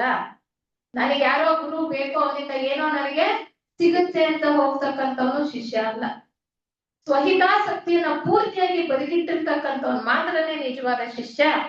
ಈಗಾಗಲೇ ತಿಳ್ಕೊಂಡ್ವಿ, ಜೀವನ್ ಮುಕ್ತ ಗುರುಗಳು ಹೇಗಿರ್ತಾರೆ ಅಂದ್ರೆ, ಅವರು ಗುರುಗಳು ಅಂತ ನಮಗ್ ಗೊತ್ತಾಗದೇ ಇಲ್ಲ, ಎಲೆ ಮರೆ ಕಾಯಿಯ ಹಾಗಿದ್ದು ಕೆಲಸ ಮಾಡ್ತಾ ಇರ್ತಾರೆ. ಲೋಕ ಕಲ್ಯಾಣ ಕಾರ್ಯದಲ್ಲಿ ತಮ್ಮನ್ನ ತಾವು ತೊಡಗಿಸ್ಕೊಂಡಿರ್ತಾರೆ. ಜನಪ್ರಿಯತೆಗೋಸ್ಕರ ಅಥವಾ ಹೆಸರಿಗೋಸ್ಕರ ಅಥವಾ ಅವ್ರಿಗೆ ಯಾವುದೋ ಲಾಭಕ್ಕೋಸ್ಕರ ಕೆಲಸ ಮಾಡ್ತಕ್ಕಂಥವ್ರು ಅಲ್ಲವೇ ಅಲ್ಲ. ಯಾಕೆಂದ್ರೆ ನಾನು ಅಂತಕ್ಕಂತಹ ಭಾವ ಅಲ್ಲಿ ಅವ್ರಿಗೆ ತೃಣ ಮಾತ್ರವೂ ಕೂಡ ಇರೋದಿಲ್ಲ. ಅದಕ್ಕೆ ಹೇಳ್ತಾರೆ, ನಿಮ್ಮ ಪ್ರಪಂಚವನ್ನ ಬಿಟ್ಟು ನಮ್ಮ ಪ್ರಪಂಚಕ್ಕೆ ಬನ್ನಿ ಅಂತ. ಯಾವ ಕೆಲ್ಸಕ್ಕೋಸ್ಕರ ಕೆಲಸ ಮಾಡ್ತಾ ಇದ್ದಾರೆ, ಯಾವ ಉದ್ದೇಶದಿಂದ ಕೆಲಸ ಮಾಡ್ತಾ ಇದ್ದಾರೆ ಜೀವನ್ ಮುಕ್ತ ಮಹಾತ್ಮರು?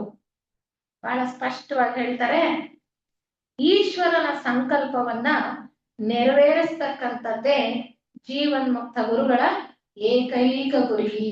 ಅವರ ಉದ್ದೇಶ ಒಂದೇ, ಏನದು? ಆ ಪರಮಾತ್ಮನ ಒಂದು ಈ ಸಂಸರಣ ಯೋಜನೆ ಇದೆಯಲ್ಲ, ಸಂಕಲ್ಪ ಇದೆಯಲ್ಲ, ಅಲ್ಲಿ ಜೀವ ವಿಕಾಸ ಅಂತಕ್ಕಂಥದ್ದು ಹೇಗೆ ನಡೀತಾ ಇದೆಯಲ್ಲ, ಆ ಕಾರ್ಯದಲ್ಲಿ ತಾವು ಈಶ್ವರನ ಕೈ ಕೆಳಗಡೆ ಆ ಕಾರ್ಯದಲ್ಲಿ ತಮ್ಮನ್ನ ತೊಡಗಿಸ್ಕೊಳ್ತಕ್ಕಂಥದ್ದೇ ಅವರ ಏಕೈಕ ನಿಸ್ವಾರ್ಥವಾಗಿ ಕೆಲಸ ಮಾಡ್ತಕ್ಕಂಥದ್ದು. ಹೇಳ್ತಾರಲ್ಲ, god has a plan that is evolution. ಆ ಒಂದು ಸಂಸ್ಕರಣಾ ಕಾರ್ಯದಲ್ಲಿ ಅನೇಕ ಒಂದು ಸಾಮರ್ಥ್ಯದಲ್ಲಿ ಅವರು ಗಳಿಸ್ಕೊಂಡಿರ್ತಕ್ಕಂಥ ಸಾಮರ್ಥ್ಯದಲ್ಲಿ ಅನೇಕ ಹಂತಗಳಲ್ಲಿ ಕೆಲಸ ಮಾಡ್ತಾ ಹೋಗ್ತಾರೆ.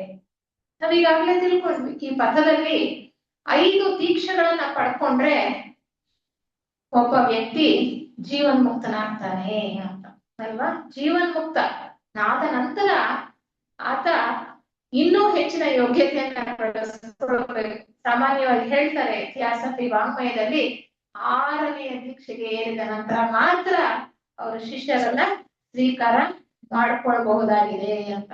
ಆ ರೀತಿ ಅವರು ತಮ್ಮನ್ನ ತಾವು ಸಂಪೂರ್ಣವಾಗಿ ಆ ಪರಮಾತ್ಮನ ಒಂದು ಯೋಜನೆಯಲ್ಲಿ ಅರ್ಪಿಸ್ಕೊಳ್ತಾ ಕೆಲಸ ಮಾಡ್ತಾ ಇರ್ತಕ್ಕಂಥವರೇ ಜೀವನ್ ಮುಕ್ತ ಮಹಾತ್ಮರು. ಈ ಒಂದು ಮಹಾತ್ಮರ ಕೃಪಾ ಕಟಾಕ್ಷ ನಮಗ್ ಸಿಗ್ಬೇಕು ಅಂದ್ರೆ ನಾವು ಎಲ್ಲೂ ಹುಡ್ಕೊಂಡು ಹೋಗ್ಬೇಕಾಗ್ಲೂ ಇಲ್ಲ, ಅವರನ್ನ ಆರಾಧನೆ ಮಾಡ್ಬೇಕಾಗಿಲ್ಲ, ಅವ್ರು ಬಯಸ್ತಕ್ಕಂತಹ ಸೇವಾ ಕಾರ್ಯಗಳಲ್ಲಿ ನಮ್ಮನ್ನ ತೊಡಗಿಸ್ಕೊಂಡ್ರೆ ಸಾಕು. ಅವರು ನಮ್ಮನ್ನ ಗುರುತಿಸ್ಲಿ ಅಂತ ನಾವು ಕಾಯ್ತಾ ಕೂತ್ಕೊಳ್ಬೇಕಾಗೂ ಇಲ್ಲ, ಅವರು ನಮ್ಮನ್ನ ಗುರುತಿಸ್ತಾರೆ. ಅದು ನಮಗ್ ಗೊತ್ತಾಗಲ್ಲ, ನಮಗ್ ನಿಜವಾಗ್ಲೂ ಅದು ಗೊತ್ತಾಗಲ್ಲ, ಆದ್ರೆ ಗುರುಗಳು ನಮ್ಮನ್ನ ಗುರುತಿಸ್ತಾರೆ. ಯಾವಾಗ ನಾವು ಅಂತಹ ನಿಸ್ವಾರ್ಥಯುತವಾದಂತಹ ಸೇವಾ ಕಾರ್ಯಗಳಲ್ಲಿ ನಮ್ಮನ್ನ ನಾವು ತೊಡಗಿಸ್ಕೊಂಡಿದ್ದೆ ಆದ್ರೆ ಆ ಗುರುಗಳ ಗಮನ ನಮ್ ಕಡೆಗೆ ಹರಿಯುತ್ತೆ ಅಂತ ಹೇಳ್ತಾರೆ. ಯಾವಾಗ ಗುರುಗಳ ಒಂದು ದೃಷ್ಟಿ ನಮ್ಮ ಮೇಲೆ ಬೀಳುತ್ತೆ ಅಂದ್ರೆ ನಾವು ಒಂದು ನಿಸ್ವಾರ್ಥಯುತವಾದಂತಹ ಕೆಲಸ ಕಾರ್ಯಗಳಲ್ಲಿ ನಮ್ಮನ್ನ ತೊಡಗಿಸ್ಕೊಂಡಾಗ ಗುರುಗಳ ದೃಷ್ಟಿ ನಮ್ಮ ಮೇಲೆ ಬೀಳುತ್ತೆ. ಹೀಗೆ ನಾವು ನಿಸ್ವಾರ್ಥಯುತವಾದಂತಹ ಕೆಲಸ ಕಾರ್ಯಗಳಲ್ಲಿ ತೊಡಗಿಸ್ಕೊಳ್ಳುವಾಗ ಅನೇಕ ಅರ್ಹತೆಗಳನ್ನ ಕೂಡ ನಾವು ಪಡ್ಕೊಳ್ಬೇಕಾಗತ್ತೆ ಈ ನಿಸ್ವಾರ್ಥಯುತವಾದಂತಹ ಕೆಲಸಗಳನ್ನ ಮಾಡೋದಕ್ಕೆ. ಅದನ್ನೇ ಹೇಳ್ತಾರೆ ಪೂರ್ವ ಸಿದ್ಧತೆ ಅಂತ.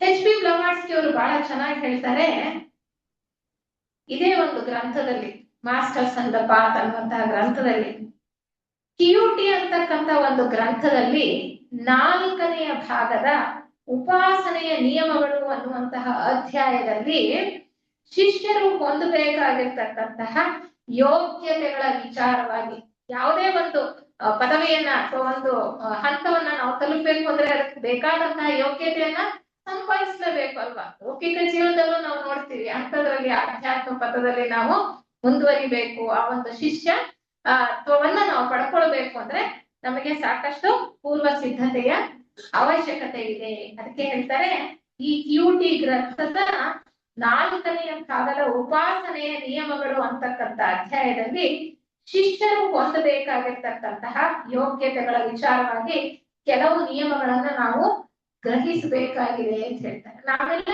ಈ ಹಂತದಲ್ಲಿ ಇದ್ದೇವೆ ಅಲ್ವಾ, ನಮಗ್ ಬಹಳ ಮುಖ್ಯವಾಗಿರ್ತಕ್ಕಂಥ ವಿಚಾರ ಇದು. ಏಕೆಂದ್ರೆ ನಾವು ಈ ಹಂತದಲ್ಲಿ ಇದ್ದೇವೆ, ನಾವು ಈ ರೀತಿ ನಡ್ಕೊಳ್ಬೇಕಾಗಿದೆ ಅನ್ನುವಂತ ವಿಚಾರವನ್ನ ನಮಗೆ ಇತಿಹಾಸಪಿ ವಾಂಗ್ಮಯದಲ್ಲಿ ಸಾಕಷ್ಟು ಕೊಟ್ಟಿದ್ದಾರೆ.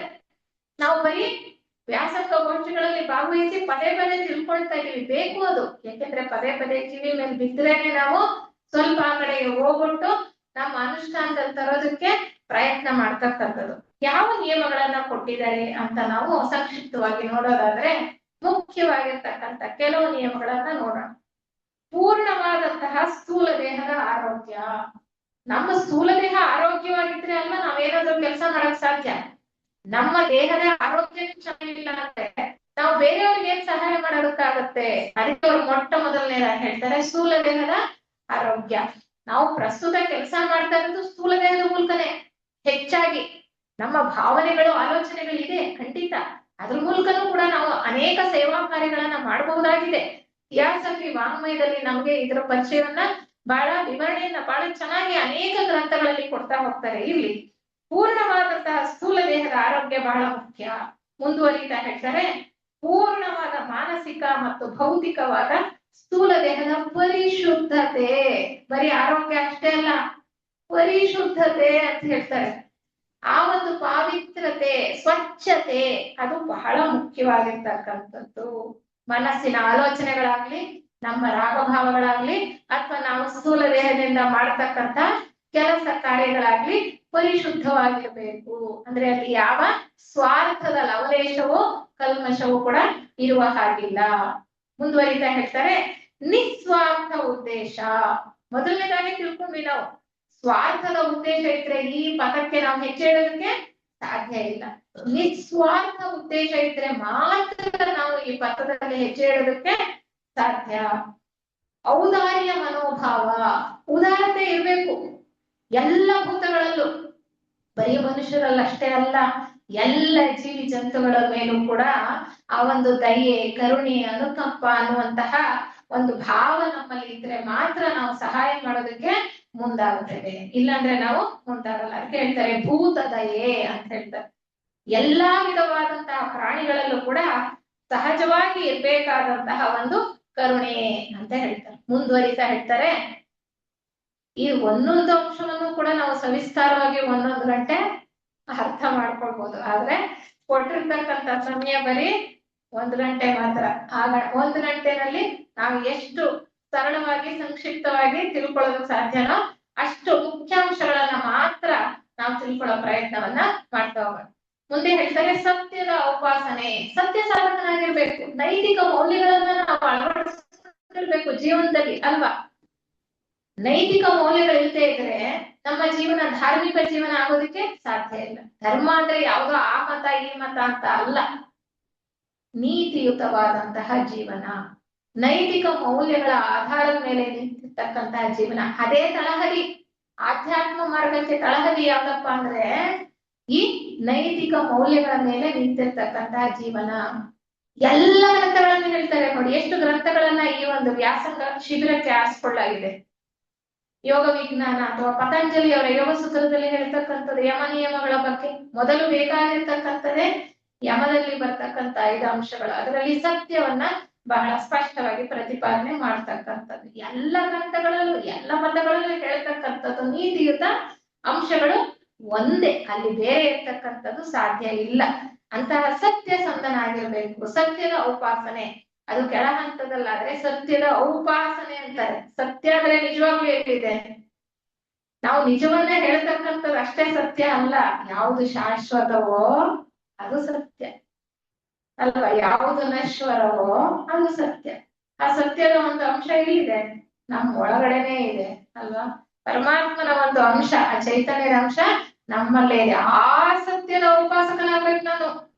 ಅಂದ್ರೆ ನಮ್ಮ ಸ್ವಸ್ವರೂಪದ ದರ್ಶನ, ನಮ್ಮ ಆತ್ಮ ಸಾಕ್ಷಾತ್ಕಾರ ಮಾಡ್ಕೊಳ್ಬೇಕು ಅಂದ್ರೆ ಬರೀ ಹೊರಗಿನ ಜಗತ್ತಿನಲ್ಲಿ ನಿಜವನ್ನ ಹೇಳ್ತಕ್ಕಂಥದ್ದು ಅಷ್ಟೇ ಸತ್ಯಕ್ಕೆ ಸೀಮಿತವಾಗಿಲ್ಲ. ಸತ್ಯಕ್ಕೆ ಬಹಳ ಆಳವಾದ ಅರ್ಥ ಇದೆ ಅಂತ ನಾವು ತಿಳ್ಕೊಳ್ಬೇಕಾಗತ್ತೆ. ಮತ್ತೆ ಹೇಳ್ತಾರೆ ಅಭಯ, ಧೈರ್ಯ. ಧೈರ್ಯ ಅಂತಕ್ಕಂಥದ್ದು ಈ ಮಾರ್ಗದಲ್ಲಿ ಹೆಜ್ಜೆ ಇಡಬೇಕು ಅಂತಕ್ಕಂಥವ್ರಿಗೆ ಧೈರ್ಯ ಇರಬೇಕು ಅಂತ. ಧೈರ್ಯ ಇದ್ರೇನೆ ಈ ಮಾರ್ಗದಲ್ಲಿ ನಡೆಯೋದಕ್ಕೆ ಸಾಧ್ಯ. ಅದಕ್ಕೆ ಎಂತಹ ಕಠಿಣ ಪರಿಸ್ಥಿತಿಯಲ್ಲೂ ಕೂಡ, ಪ್ರಾಣಾಪಾಯದ ಸ್ಥಿತಿಯಲ್ಲೂ ಕೂಡ ಕುಗ್ಗದಂತಹ ಧೈರ್ಯವನ್ನ ಬೆಳೆಸ್ಕೊಂಡಿರ್ಬೇಕು ನಾವು. ಕುಗ್ಗದಂತಹ ಧೈರ್ಯ. ಕಷ್ಟ ಬಂದ್ರೆ ಕುಗ್ಗು ಹೋಗೋದು, ಸುಖ ಬಂದ್ರೆ ಹಿಗ್ಗೋದು ಅಲ್ಲ. ಸ್ವಲ್ಪ ಏನೋ ದೇಹಕ್ಕೆ ಬಾಧೆ ಆದ್ರೆ ನಾನು ಎಲ್ಲ ನಿರಾಶೆಯಿಂದ ಎಲ್ಲವನ್ನು ಬಿಟ್ಬಿಟ್ಟು ನನಗಿವತ್ತು ಸತ್ಸಂಗಕ್ಕೆ ಹೋಗಕ್ಕಾಗಲ್ಲ, ನನಗಿವತ್ತು ಓದಕ್ಕಾಗಲ್ಲ, ನನಗೇನು ಮಾಡಕ್ಕಾಗಲ್ಲ, ನಾನು ತಲೆನೋವು ಬಂದಿದೆ, ನಾನ್ ಮಾಡಲ್ಲ. ಲವಾಡ್ಸ್ಕಿ ಅವರು ಸೀಕ್ರೆಟ್ ಡಾಕ್ಟರ್ ಬರೆದಾಗ ಅವರ ದೇಹದ ಪರಿಸ್ಥಿತಿ ಹೇಗಿತ್ತು, ಬರೆಯೋದಕ್ಕೆ ಅವರಿಗೆ ಆಗದೇ ಇಲ್ವೇನೋ ಅನ್ನುವಂತ ಪರಿಸ್ಥಿತಿಯಲ್ಲಿದ್ರು. ಗುರುಗಳಿಗೆ ಹೇಳ್ತಾರೆ, ನೀನು ಈ ಗ್ರಂಥವನ್ನ ಬರೆದು ಮುಗಿಸ್ತೀಯ ಅಥವಾ ಈ ದೇಹವನ್ನ ಬಿಡ್ತಕ್ಕಂತಹ ಒಂದು ಕೆಲಸವನ್ನ ಮಾಡ್ತೀಯ ಅಂದ್ರೆ ಅವ್ರೇನ್ ಹೇಳ್ತಾರೆ, ಇಲ್ಲ ನಾನು ಹಿಡಿದಂತಹ ಕಾರ್ಯ, ಈ ಒಂದು ಲೋಕ ಕಲ್ಯಾಣ ಕಾರ್ಯ, ಲೋಕಕ್ಕೆ ಆತ್ಮಜ್ಞಾನವನ್ನ ಕೊಡ್ತಕ್ಕಂತಹ ನಿಮ್ಮ ಈ ಕೆಲಸದಲ್ಲಿ ನಾನು ಖಂಡಿತವಾಗ್ಲೂ ನನ್ನ ಏನು ವಹಿಸಿದೀರಾ ನನ್ನ ಕೆಲಸ ಅದನ್ನ ಪೂರ್ಣವನ್ನ ನಾನು ಮಾಡಿ ಹೋಗ್ತೇನೆ ಅನ್ನುವಂಥದ್ದು. ಹಾಗೆ ನನ್ನ ದೇಹಕ್ಕೆ ಆಗ್ತಕ್ಕಂತಹ ಬಾಧೆಗಳಿಗೆ ಹೆದರ್ಕೊಂಡು ಕೂಗಿ ಕೂತ್ಕೊಳ್ತಕ್ಕಂಥದ್ದಲ್ಲ, ಧೈರ್ಯವಾಗಿ ಮುಂದುವರಿತಕ್ಕಂಥದ್ದು ಬಹಳ ಮುಖ್ಯ ಅನ್ನುವಂತ ವಿಚಾರವನ್ನ ಹೇಳ್ತಾರೆ. ಮತ್ತೆ ಕ್ಷಣಿಕವಾದ ಬಾಹ್ಯ ಪ್ರಪಂಚದ ವಿಷಯದಲ್ಲಿ ಸ್ಥಿರವಾದ ಉದಾಸೀನತೆ. ನಮಗೆ ಸ್ಮಶಾನ ವೈರಾಗ್ಯ. ಯಾವಾಗ್ಲೂ ಇಲ್ಲಿ ಸತ್ಸಂಗಗಳು ಬಂದಾಗ ಅಯ್ಯೋ ಬೇಡಪ್ಪ, ನನ್ಗೆ ಅದು ಬೇಡ, ಆ ವಸ್ತು ವಿಷಯಗಳ ಬಗ್ಗೆ ನನಗೆ ಆಸಕ್ತಿ ಇಲ್ಲ, ಎಲ್ಲವನ್ನ ಬಿಟ್ಬಿಟ್ಟಿದ್ದೇನೆ, ನಾನು ಪೂರ್ಣವಾಗಿ ನನ್ನ ಗಮನನೇ ಇಲ್ಲೇ ಇಟ್ಕೊಂಡಿದ್ದೇನೆ. ಇಲ್ಲಿಂದ ಹೊರಗಡೆ ಹೋಗಿದ ತಕ್ಷಣ ಅಲ್ಲಿ ಯಾವ್ದೋ ಒಂದು ಅಂಗಡಿನಲ್ಲಿ ಏನೋ ಒಂದು ಬಟ್ಟೆ ಬೆಲೆ ನೋಡ್ತೇನೆ, ಆಕರ್ಷಿತನಾಗ್ತೇನೆ. ಎಷ್ಟಿದ್ರು ಕೂಡ ಮತ್ತೆ ನಾವು ಅದನ್ನ ಕೊಂಡ್ಕೊಂಡು ಸಂಗ್ರಹ ಮಾಡ್ತಾನೆ ಇರ್ತೇವೆ. ಅಪರಿಗ್ರಹ ಅಂತಕ್ಕಂಥದ್ದು ಬಹಳ ಮುಖ್ಯವಾದಂತಹ ಒಂದು ಅಂಶ. ಆಧ್ಯಾತ್ಮ ಪಥದಲ್ಲಿ ಹೆಜ್ಜೆ ಇಡಬೇಕು ಅಂದ್ರೆ ಈ ವಸ್ತು ಇರ್ಬೋದು, ಮತ್ತೊಂದಿರ್ಬೋದು, ಸಂಗ್ರಹವನ್ನ ಮಾಡದಲೇ ಇರ್ತಕ್ಕಂಥದ್ದು, ಕಳ್ಳತನ ಮಾಡದೇ ಇರತಕ್ಕಂಥದ್ದು. ಹೆಚ್ಚಾಗಿ ನಾವು ಬೇರಿಸ್ತಾ ಹೋದ್ರೆ, ಸಂಗ್ರಹಿಸ್ತಾ ಹೋದ್ರೆ ಅದು ಕೂಡ ಕಳ್ಳತನವೇ ಅಂತ ಹೇಳತಕ್ಕಂಥದ್ದು. ಹೀಗೆ ಈ ಉಮೇದುವಾರಿ ಶಿಷ್ಯತ್ವಕ್ಕೆ ನಾ ಹೇಳದ್ನಲ್ಲ, ಮೊದಲನೇ ಹಂತ ಅಂದ್ರೆ ಯಾವುದು? ಪರೀಕ್ಷಾ ಶಿಷ್ಯತ್ವ. ಈ ಒಂದು ಶಿಷ್ಯತ್ವಕ್ಕೆ ನಾವು ಪೂರ್ವ ಸಿದ್ಧತೆಯನ್ನು ಮಾಡ್ಕೊಳ್ಳೋದೇ ಇಷ್ಟು. ಪೂರ್ವ ಸಿದ್ಧತೆನೇ ಇಷ್ಟಿದೆ. ಪೂರ್ವ ಸಿದ್ಧತೆಯಲ್ಲಿ ನಮಗೆ ಸಾಕಷ್ಟು ಕೃಷಿ ನಾವು ಮಾಡ್ಬೇಕಾಗಿದೆ. ಇದೆಲ್ಲವೂ ಕೂಡ ನಾವು ಮಾಡ್ಕೊಳ್ತಾ ಬಂದ್ರೆ ಮಾತ್ರ ನಾವು ಆ ಗುರುಗಳ ಒಂದು ದೃಷ್ಟಿ ನಮ್ಮ ಮೇಲೆ ಬೀಳೋದಕ್ಕೆ ಸಾಧ್ಯ ಅನ್ನುವಂತಹ ವಿಚಾರವನ್ನ ನಮ್ಗೆ ಇಲ್ಲಿ ಬಹಳ ಸ್ಪಷ್ಟವಾಗಿ ಹೇಳ್ತಾರೆ. ಸ್ವಪ್ರಯತ್ನದಿಂದ ಯಾರು ಇಲ್ಲಿ ಮುಂದೆ ನಡೀತಾ ಇರ್ತಾರೋ, ಯಾರು ತನ್ನ ಶರೀರ, ಇಂದ್ರಿಯಗಳು ಮತ್ತೆ ದೋಷಗಳು ಮತ್ತು ದುಃಖಕ್ಕೆ ಅತೀತರಾಗಿರ್ತಾರೋ ಅಂತವರನ್ನ ಮಾತ್ರ ಈ ಪಥದಲ್ಲಿ ಹೋಗೋದಕ್ಕೆ ಸಾಧ್ಯ. ಅಂತವರು ಮಾತ್ರ ಈ ಪಥದಲ್ಲಿ ಹೋಗೋದಕ್ಕೆ ಸಾಧ್ಯ ಅಂತ ಹೇಳ್ತಾರೆ. ಅಂತವರನ್ನ ಮಾತ್ರ ಗುರುಗಳು ಶಿಷ್ಯನನ್ನಾಗಿ ಸ್ವೀಕಾರ ಮಾಡೋದಕ್ಕೆ ಸಾಧ್ಯ. ಅಂತವರನ್ನ ಮಾತ್ರ ನಿಸ್ವಾರ್ಥಯುತವಾಗಿ ಕೆಲಸ ಮಾಡ್ತಾ, ಸಾಕಷ್ಟು ಲೌಕಿಕ ಬಾಹ್ಯ ಪ್ರಪಂಚದಿಂದ ವಿಮುಖರಾಗಿ ತನ್ನ ಪ್ರಜ್ಞೆಯನ್ನ ಒಳಮುಖ ಮಾಡಿಕೊಂಡು ಸೇವಾ ಕಾರ್ಯಗಳಲ್ಲಿ ತನ್ನನ್ನ ತಾನು ತೊಡಗಿಸ್ಕೊಂಡು ಧೈರ್ಯವಾಗಿ ತನ್ನ ಕಷ್ಟ ಸುಖಗಳಿಗೆ ಅತೀತನಾಗಿ ಬದುಕತಕ್ಕಂಥವನ್ನ ಗುರುಗಳು ತಮ್ಮ ಶಿಷ್ಯನಾಗಿ ತಗೊಳ್ಳೋದಕ್ಕೆ ಈ ಕಡೆ ದೃಷ್ಟಿಯನ್ನ ಹರಿಸ್ತಾರೆ ಅಂತ. ಅಲ್ಲೂ ಹೇಳ್ತಾರೆ ಪರೀಕ್ಷಾ ಶಿಷ್ಯತ್ವ ಅಂತ. ಪರೀಕ್ಷೆ ಮಾಡ್ತಾರೆ ಮೊದ್ಲು. ಅವರು ನಮ್ಮನ್ನ ಅವರ ಶಿಷ್ಯರನ್ನಾಗಿ ಮಾಡ್ಕೊಳ್ಳೋದ್ರ ಮುಂಚೆ ಪರೀಕ್ಷೆ ಮಾಡ್ತಾರೆ. ಇಷ್ಟೆಲ್ಲ ಯೋಗ್ಯತೆಯನ್ನ ನಾವು ಸಂಸ್ಕಾರ ರೂಪದಲ್ಲಿ ಸ್ವಲ್ಪ ಮಟ್ಟಗಾದ್ರೂ ಗಳಿಸ್ಕೊಂಡಿರ್ಬೇಕು. 100% ಗಳಿಸ್ಕೊಳ್ಳೋದಕ್ಕೆ ಸಾಧ್ಯ ಇಲ್ಲ ಅಲ್ವಾ? ಸ್ವಲ್ಪ ಮಟ್ಟಿಗೆ ನಾವು ಸಾಕಷ್ಟು ಕೃಷಿಯನ್ನೇ ಮಾಡಿ ಈ ಒಂದು ಮಾರ್ಗದಲ್ಲಿ ನಾವು ನಡೀತಾ ಇದ್ರೆ ಆಗ ಗುರುಗಳು ನಮ್ಮ ಕಡೆಗೆ ದೃಷ್ಟಿಯನ್ನ ಹರಿಸೋದಕ್ಕೆ ಸಾಧ್ಯ ಅಂತಕ್ಕಂಥದ್ದು. ಮತ್ತಷ್ಟು ಬಹಳ ಮುಖ್ಯವಾಗಿರ್ತಕ್ಕಂಥ ವಿಚಾರಗಳನ್ನ ಹೇಳ್ತಾರೆ. ಅದನ್ನ ಹೇಳಬೇಕಾಗಿದೆ. ಏನು ಅಂದ್ರೆ, ಶಿಷ್ಯನ ಹೇಗಿರ್ಬೇಕಪ್ಪ ಅಂದ್ರೆ ಸದ್ಭಾವನೆಯಿಂದ ಕೂಡಿರ್ಬೇಕು, ಸಚ್ಚಿಂತನೆಗಳಿರ್ಬೇಕು, ಸದ್ಭಾವನೆಗಳಿರ್ಬೇಕು. ಎಲ್ಲರೊಡನೆಯೂ ಕೂಡ ಸಮರಸತೆಯಿಂದ ಬಾಳತಕ್ಕಂಥ ದೃಷ್ಟಿ ಇರ್ಬೇಕು. ಹೇಗೆ ಒಂದು ಹಸ್ತದ 5 ಬೆರಳುಗಳು ಒಂದಕ್ಕೆ ಒಂದು ಜೊತೆಯಾಗಿ ಕೆಲಸವನ್ನ ನಿರ್ವಹಿಸೋದಕ್ಕೆ ಅವಕಾಶ ಮಾಡ್ಕೊಡುತ್ತೋ ಹಾಗೆ, ಒಂದು ಬೆರಳಿಲ್ಲ ಅಂದ್ರೂ ನಮ್ಗೆ ಪರಿಪೂರ್ಣವಾಗಿ ಕೆಲಸ ಮಾಡೋದಕ್ಕೆ ಸಾಧ್ಯ ಇಲ್ಲ. ಹಾಗೆ ಒಂದು ಬೆರಳು ಇನ್ನೊಂದು ಬೆರಳು ಜೊತೆ ಹೇಗೆ ಸಹಕರಿಸಿ ಕೆಲಸ ಮಾಡುತ್ತೋ ಆ ರೀತಿ ಕೆಲಸ ಮಾಡತಕ್ಕಂತಹ ಒಂದು ಮನೋಭಾವವನ್ನ ನಾವು ಬೆಳೆಸ್ಕೊಂಡಿದ್ರೆ ಮಾತ್ರ ಈ ಶಿಷ್ಯತ್ವದ ಹಂತಕ್ಕೆ ಬರೋದಕ್ಕೆ ಸಾಧ್ಯ ಅಂತ ಹೇಳ್ತಾರೆ. ಈ ಶಿಷ್ಯನಾಗ್ತಕ್ಕ ಬಯಸ್ತಕ್ಕಂತಹವನ ಮನಸ್ಸು ತೆರೆದಿರ್ಬೇಕು ಯಾವಾಗಲೂ ಅಂತ ಹೇಳ್ತಾರೆ. ಮತ್ತೆ ಆತ ಯಾವಾಗ್ಲೂ ಕೂಡ ಭೂತದಯೆ ಅಂತ ನಾವ್ ಈಗಾಗ್ಲೇ ತಿಳ್ಕೊಂಡ್ವಿ. ಅಹಿಂಸೆ ಅಂತಕ್ಕಂಥದ್ದು ಕೂಡ ಬಹಳ ಮುಖ್ಯವಾಗಿರ್ತಕ್ಕಂಥ ವಿಚಾರ. ಆತ ಮಾಂಸಾಹಾರವನ್ನ ವರ್ಜಿಸಿರ್ಬೇಕು. ಪ್ರಾಣಿಗಳನ್ನ ಹಿಂಸೆ ಮಾಡ್ತಕ್ಕಂತಹ ಒಂದು ಪ್ರವೃತ್ತಿ ಆತನಿಗೆ ಇರಬಾರದು. ಮತ್ತೆ ಧ್ಯಾನವನ್ನ ಆತ ಮಾಡ್ತಾ ಇರ್ಬೇಕು. ಸತತವಾಗಿ ಧ್ಯಾನವನ್ನ ಮಾಡ್ತಾ ಬರ್ತಾ ಇದ್ರೆ ಮನಸ್ಸು ಒಂದು ಹಂತದಲ್ಲಿ ಹತೋಟಿಯಲ್ಲಿರ್ತಕ್ಕಂಥದ್ದು, ಸ್ವಲ್ಪ ಮಟ್ಟಿಗೆ ಸಂಯಮವನ್ನ ಸಾಧಿಸಿರ್ತಕ್ಕಂಥದ್ದು. ನಮ್ಮ ಮನಸ್ಸನ್ನ ಹತೋಟಿಯಲ್ಲಿ ಇಟ್ಕೊಳ್ಬೇಕು ಅಂದ್ರೆ ಇದು ಬಹಳ ಮುಖ್ಯ ಅನ್ನುವಂತಹ ವಿಚಾರ. ನಮಗೆಲ್ಲ ಗೊತ್ತಿದೆ ಪರಮಗುರು ಚರಣ ಸನ್ನಿಧಿ ಅನ್ನುವಂತಹ ಗ್ರಂಥ ಅಲ್ವಾ? ಥಿಯಾಸಫಿ ವಾಂಗ್ಮಯದಲ್ಲಿ ಕುತುಮಿ ಮಹರ್ಷಿಗಳು, ಕುತುಮಿ ಗುರುಗಳು ಯಾರಿಗೆ? ಜೆ ಕೃಷ್ಣಮೂರ್ತಿ ಅವರಿಗೆ ಅವರ 13ನೇ ವಯಸ್ಸಿನಲ್ಲಿ ಕೊಟ್ಟಂತಹ ಒಂದು ಸಂದೇಶ ಅಥವಾ ಬೋಧೆ. ಅದು ದೀಕ್ಷಾಪಥಕ್ಕೆ ಹೆಜ್ಜೆ ಇಡೋದಕ್ಕೆ ಸಹಾಯವಾಗ್ತಕ್ಕಂತಹ ಬೋಧೆ. ಆದ್ರೆ ಅದರಲ್ಲಿರ್ತಕ್ಕಂತಹ ಬೋಧೆ ಈ ಶಿಷ್ಯತ್ವದ ಪಥಕ್ಕೆ ಹೆಜ್ಜೆ ಇಡೋದಕ್ಕೂ ಕೂಡ ಸಹಾಯವಾಗುತ್ತೆ. ಅದು ಎಷ್ಟು ಪರ್ಸೆಂಟೇಜ್ ಅಲ್ಲಿ ಸ್ವಲ್ಪ ಮಟ್ಟಿಗಾದ್ರೂ ನಾವು ಅದನ್ನ ಅನುಷ್ಠಾನದಲ್ಲಿ ತರ್ತಾ ಹೋದಾಗ. ಅನೇಕ ಗ್ರಂಥಗಳಲ್ಲಿ ಹೇಳಿದ್ದಾರೆ ಶಿಷ್ಯತ್ವದ ಮಾರ್ಗ, ಮೌನವಾಣಿ, ಹೊರಾಂಗಣದಲ್ಲಿ, ಮಾರ್ಗಜ್ಯೋತಿ, ಅನೇಕ ಗ್ರಂಥಗಳಲ್ಲಿ ಶಿಷ್ಯನ ಹಂತಕ್ಕೆ ಏರ್ಬೇಕಾದ್ರೆ ಶಿಷ್ಯನಾದಂಥವನ್ನ ಬಳಸ್ಕೊಳ್ಬೇಕಾಗಿರ್ತಕ್ಕಂಥ ಸಾಮರ್ಥ್ಯಗಳು ಯಾವುದು ಅನ್ನೋದನ್ನ ಹೇಳ್ತಾ ಮುಂದೆ ಈ ಶಿಷ್ಯ ಪಥದಲ್ಲಿ ಆತ ಹೇಗೆ ಗುರುಗಳ ಸಾಮೀಪ್ಯಕ್ಕೆ ಬರೋದಕ್ಕೆ ಸಾಧ್ಯ ಅಂತಕ್ಕಂಥದ್ದು.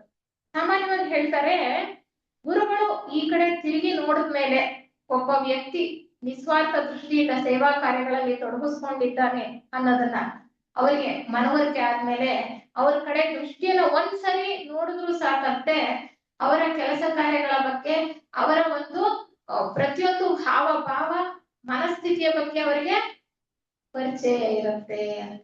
7 ವರ್ಷಗಳ ಕಾಲ ಪರೀಕ್ಷೆ ಮಾಡ್ತಾರೆ ಅಂತ ಹೇಳ್ತಾರೆ. ಸರಾಸರಿ ಅದು ಇಷ್ಟೇ ಅಂತ ಅಲ್ಲ, ಕೆಲವು ಸರಿ ಇನ್ನ ಸಾಕಷ್ಟು ವರ್ಷಗಳಾದ್ರೂ, ಒಂದು ಜನ್ಮ ಆದ್ರೂ ಕೂಡ ನಾವು ಅವರ ಶಿಷ್ಯತ್ವವನ್ನು ಪಡ್ಕೊಳ್ಳೋದಕ್ಕೆ ಸಾಧ್ಯ ಆಗದೇ ಇರಬಹುದು.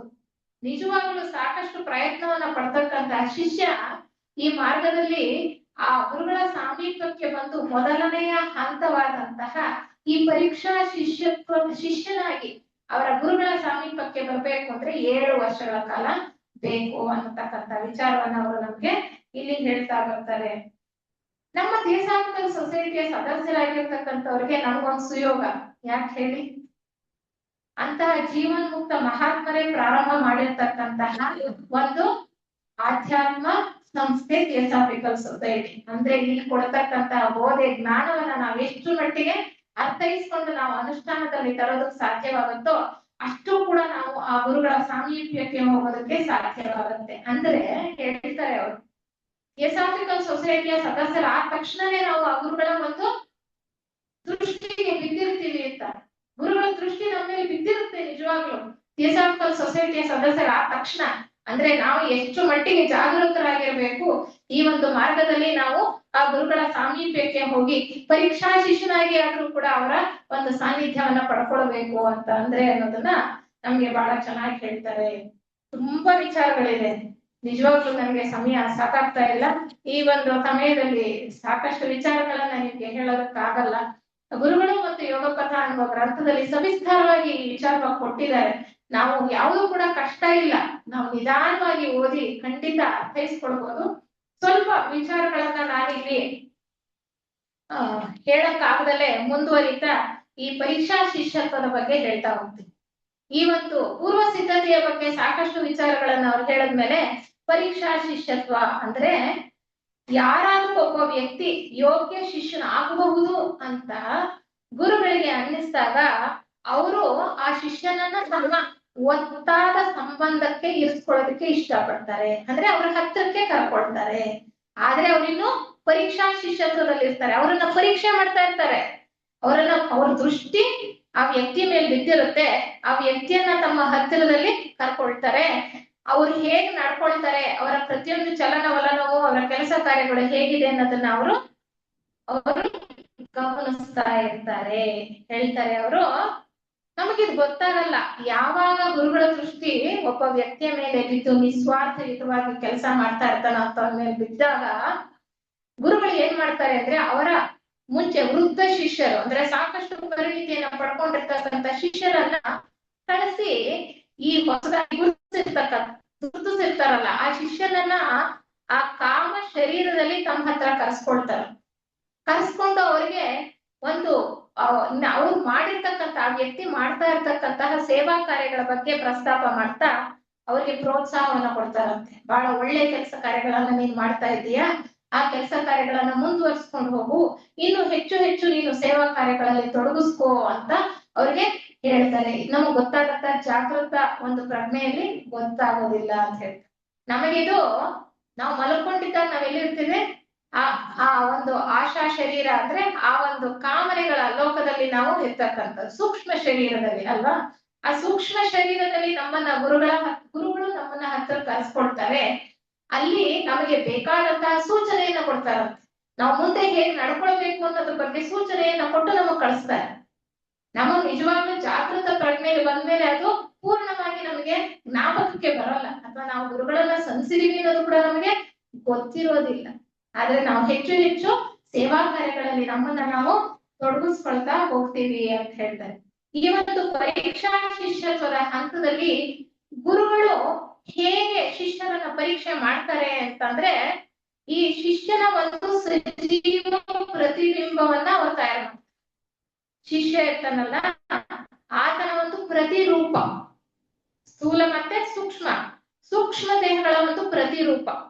ಈ ಒಂದು ವ್ಯಕ್ತಿಯ ಸೂಕ್ಷ್ಮ ದೇಹಗಳ ಪ್ರತಿರೂಪ. ಮುಖ್ಯವಾಗಿ ಅವ್ರು ಹೇಳ್ತಾರೆ, ಕಾರಣ ಶರೀರ, ರೂಪ ಮನಸ್ಸು, ಮತ್ತೆ ಕಾಮದೇಹ, ಮತ್ತೆ ಪ್ರಾಣಮಯ ಕೋಶ, ಇವುಗಳಿಗೆ ಸಂಬಂಧಪಟ್ಟ ಹಾಗೆ ಒಂದು ಸಜೀವ ಪ್ರತಿಬಿಂಬ. ಸಜೀವ ಇದು ನಿರ್ಜೀವ ಅಲ್ಲ, ಸುಮ್ಮನೆ ಪ್ರತಿಬಿಂಬ ಅಲ್ಲ. ಅದನ್ನು ಮಾಡಿ ಅವರು ತಮ್ಮ ಪಕ್ಕದಲ್ಲಿ ಇಟ್ಕೊಂಡಿರ್ತಾರೆ. ಅಂದ್ರೆ ಯಾವಾಗ್ಲೂ ಕೂಡ ಅವ್ರ ದೃಷ್ಟಿ ಬಿಟ್ಟ ಮೇಲೆ ಪಕ್ಕದಲ್ಲಿ ಇರುತ್ತೆ. ಆ ಶಿಷ್ಯ ಆ ಪರೀಕ್ಷಾ ಹಂತದಲ್ಲಿ ಇರ್ತಕ್ಕಂಥವ್ರು ಏನೇ ಕೆಲಸ ಕಾರ್ಯಗಳನ್ನು ಮಾಡ್ತಾ ಇರ್ಲಿ, ಎಲ್ಲೇ ಇರ್ಲಿ, ಏನೇ ಮಾಡ್ತಾ ಇರ್ಲಿ, ಅದು ಈ ಪ್ರತಿಬಿಂಬದಲ್ಲಿ ಏನಾಗುತ್ತೆ, ಪ್ರತಿಫಲಿಸುತ್ತೆ ಅಲ್ವಾ. ಅಂದ್ರೆ ಅವ್ರು ಹೇಳ್ತಾರೆ ಸಮಶ್ರುತಿ ನ್ಯಾಯ ಅಂತ. ಸಮಶ್ರುತಿ ನ್ಯಾಯ ಅಂದ್ರೆ ಆ ಪ್ರತಿಬಿಂಬವನ್ನ ಈ ವ್ಯಕ್ತಿ ಇರ್ತಾನಲ್ಲ, ಶಿಷ್ಯನನ್ನಾಗಿ ತಗೊಳ್ಬೇಕು ಅಂತ ಯಾರು ಅನ್ಕೊಂಡಿರ್ತಾರಲ್ವಾ ಗುರುಗಳು, ಅವರಿಗೆ ಸಮಶ್ರುತಿ ಮಾಡಿರ್ತಾರೆ.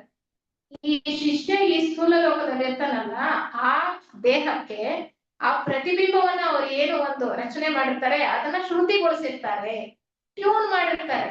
ಈಗ ನಾವು ಒಂದು ವೀಣೆ ಆಗ್ಲಿ ಇನ್ನೊಂದು ಒಂದು ಇನ್ಸ್ಟ್ರೂಮೆಂಟ್ ಆಗ್ಲಿ ಟ್ಯೂನ್ ಮಾಡ್ತೀವಲ್ವಾ, ಒಂದು 4 ತಂತಿಗಳನ್ನ ಒಂದು ಶ್ರುತಿ ಬರೋ ಹಾಗೆ ಆ ರೀತಿ ಟ್ಯೂನ್ ಮಾಡಿ ಇಟ್ಟಿರ್ತಾರೆ. ಅಂದ್ರೆ ಆ ಸ್ಥೂಲ ಶರೀರದ ಮೂಲಕ ಈ ಸ್ಥೂಲ ಲೋಕದಲ್ಲಿ ಆತ ಏನೇ ಕೆಲಸ ಮಾಡ್ತಾ ಇರ್ಲಿ, ಅವನ ಮನಸ್ಸಲ್ಲಿ ಏನೇ ಯೋಚನೆಗಳು ಬರ್ತಾ ಇರ್ಲಿ, ಅವನಲ್ಲಿ ಯಾವುದೇ ಭಾವಗಳು ಬರ್ತಾ ಇರ್ಲಿ, ಅವೆಲ್ಲವೂ ಕೂಡ ಅದರಲ್ಲಿ ಪ್ರತಿಫಲನವಾಗ್ತಾ ಇರುತ್ತೆ. ಗುರುಗಳು ಯಾವಾಗ್ಲೂ ಗಮನಿಸ್ತಾ ಇರ್ಬೇಕು ಅಂತ ಅಲ್ಲ, ಯಾವುದೋ ಒಂದು ಸಮಯದಲ್ಲಿ ಒಂದ್ ಸ್ವಲ್ಪ ಅವ್ರು ದೃಷ್ಟಿ ಹಾಯಿಸಿದ್ರು, ಹಿಂದೆ ಏನೇನು ಆ ಪ್ರತಿಬಿಂಬದಲ್ಲಿ ಆಗು ಹೋಗುಗಳಾಗಿದೆ ಎಲ್ಲವೂ ಕೂಡ ಅವರ ಗಮನಕ್ಕೆ ಬರ್ತಕ್ಕಂಥದ್ದು. ಅಂದ್ರೆ ಶಿಷ್ಯನಾದವನು ಎಷ್ಟು ಜಾಗರೂಕನಾಗಿರ್ಬೇಕು ತನ್ನ ಕೆಲಸ ಕಾರ್ಯಗಳಲ್ಲಿ. ಸದಾ ಕಾಲ ಯಾರೋ ಒಬ್ರು ನಮ್ಮನ್ನ ಗಮನಿಸ್ತಾ ಇದ್ದಾರೆ ಅಂದ್ರೆ ನಾವು ಹೆಂಗಿರ್ತೀವಿ, ಗಮನಿಸಲ್ಲ ಅಂದ್ರೆ ಹೆಂಗಿರ್ತೀವಿ, ಗಮನಿಸ್ತಾ ಇದ್ದಾರೆ ಅಂದ್ರೆ ನಾವು ಹೆಂಗಿರ್ತೀವಿ, ಅದು ಬಹಳ ಮುಖ್ಯವಾಗುತ್ತೆ.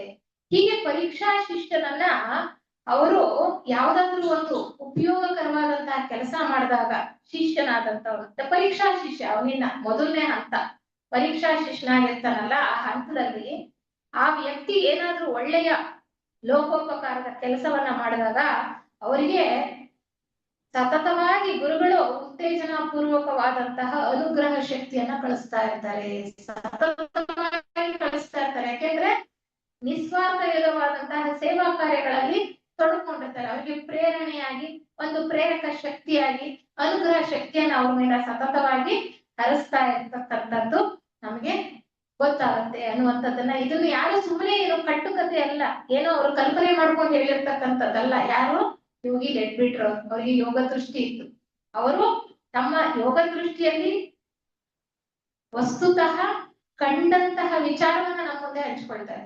ಆ ವಿಚಾರವನ್ನ ತಿಳ್ಕೊಳ್ಬೇಕು ಅಂದ್ರೆ ನಾವೇ ಎಂತಹ ಒಂದು ಪುಣ್ಯವನ್ನ ಮಾಡಿರ್ಬೇಕು, ಥಿಯೋಸಾಫಿಕಲ್ ಸೊಸೈಟಿಯ ಸದಸ್ಯರಾಗ್ತಕ್ಕಂತಹ ಒಂದು ಸೌಭಾಗ್ಯವನ್ನ ನಾವು ಪಡ್ಕೊಂಡಿದ್ದೇವೆ ಅನ್ನುವಂತ ವಿಚಾರವನ್ನ ನಾವು ತಿಳ್ಕೊಳ್ಬೇಕು. ಈ ಒಂದು ಗ್ರಂಥದಲ್ಲಿ ಬಹಳ ಮುಖ್ಯವಾಗಿ ಯುವ ಶಿಷ್ಯರಿಗೆ ಗುರುಗಳು ಏನ್ ಸಂದೇಶ ಹೇಳ್ತಾರೆ ಅಂತದ್ದು ಬಹಳ ಮುಖ್ಯವಾಗಿರ್ತಕ್ಕಂಥ ವಿಚಾರ. ಇನ್ನು 5 ನಿಮಿಷ ಇದೆ, ಅದರಲ್ಲಿ ಹೇಳಿ ಸ್ವಲ್ಪ ಮಟ್ಟಿಗೆ ಹೇಳ್ತಕ್ಕಂಥ ಪ್ರಯತ್ನ ಮಾಡ್ತೇನೆ.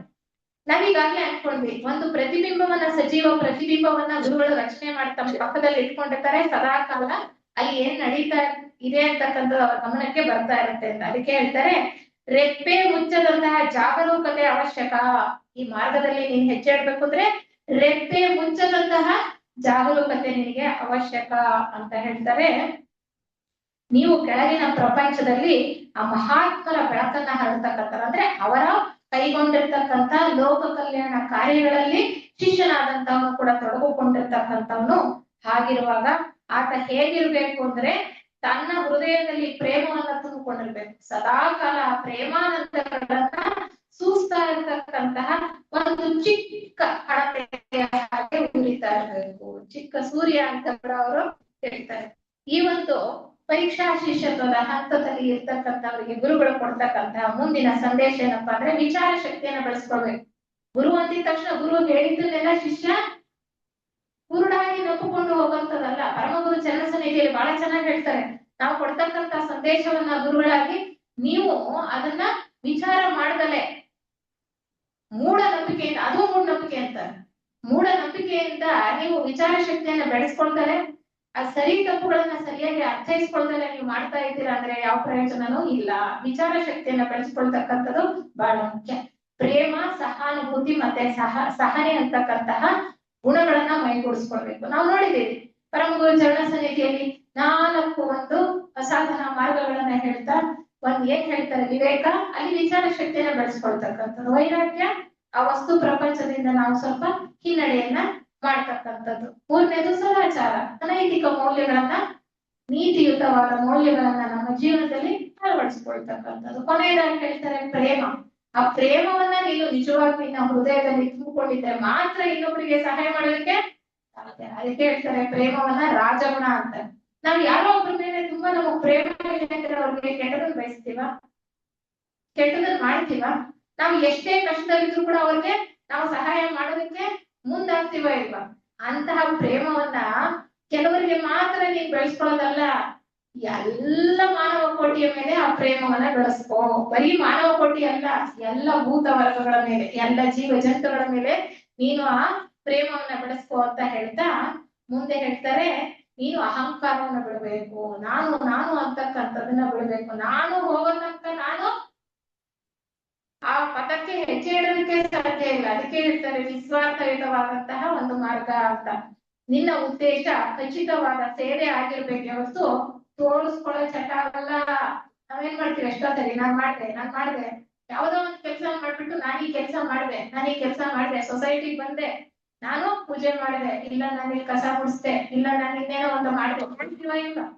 ಎಷ್ಟು ಸರಿ ಹೇಳ್ಕೊಂಡ್ ಬರ್ತೀವಲ್ಲ, ನಾನ್ ಮಾಡಿದೆ ಅನ್ನೋದಿರೋವರೆಗೂ ನಾವು ಈ ಪಥದಲ್ಲಿ ಹೆಜ್ಜೆ ಇಡಕ್ಕೆ ಸಾಧ್ಯ ಇಲ್ಲ ಅಂತ.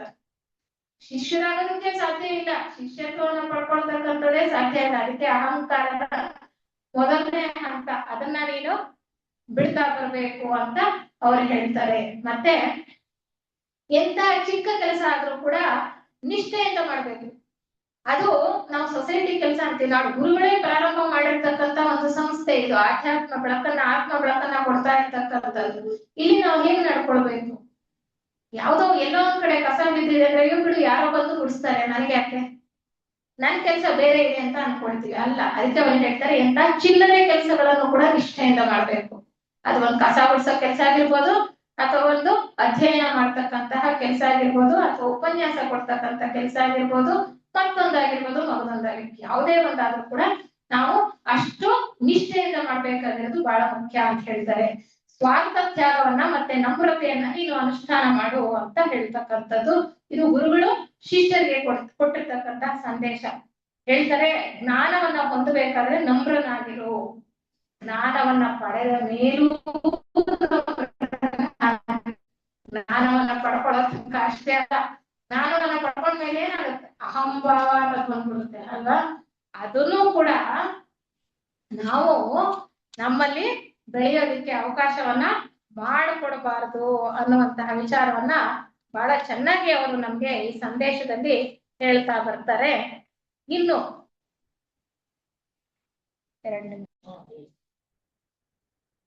ಅಂದ್ರೆ ಮತ್ತೆ ಈ ಗುರುಗಳು ಶಿಷ್ಯರನ್ನ ತಮ್ಮ ಇನ್ನೂ ಹತ್ತಿರದ ಸಂಬಂಧಕ್ಕೆ ತಗೊಳ್ಬೇಕು ಅಂತಂದ್ರೆ ಇನ್ನೂ ಕೆಲವು ನಿಯಮಗಳನ್ನು ಹೇಳ್ತಾರೆ. ಮೊದಲು ಈ ಪರೀಕ್ಷೆಗೆ ಒಳಪಡಿಸ್ತಕ್ಕಂಥದ್ದು, ಅಲ್ಲಿ ಅನೇಕ ಸಂದೇಶಗಳನ್ನ ಕೊಡ್ತಾ ಹೋಗ್ತಕ್ಕಂಥದ್ದು, ಹೇಗೆ ನಾವು ನಡ್ಕೊಳ್ಬೇಕು ಅಂತ. ಮುಂದೆ ಹೇಳ್ತಾರೆ, ನಿನ್ನನ್ನ ನಿನ್ನ ದೇಹಾತ್ಮದ ಬಯಕೆಗಳನ್ನ ಮರೆತು ಬಿಡು. ನಿನ್ನನ್ನ ಮತ್ತೆ ನಿನ್ನ ದೇಹಾತ್ಮದ ಬಯಕೆಗಳನ್ನ ಮರೆತು ಬಿಡು.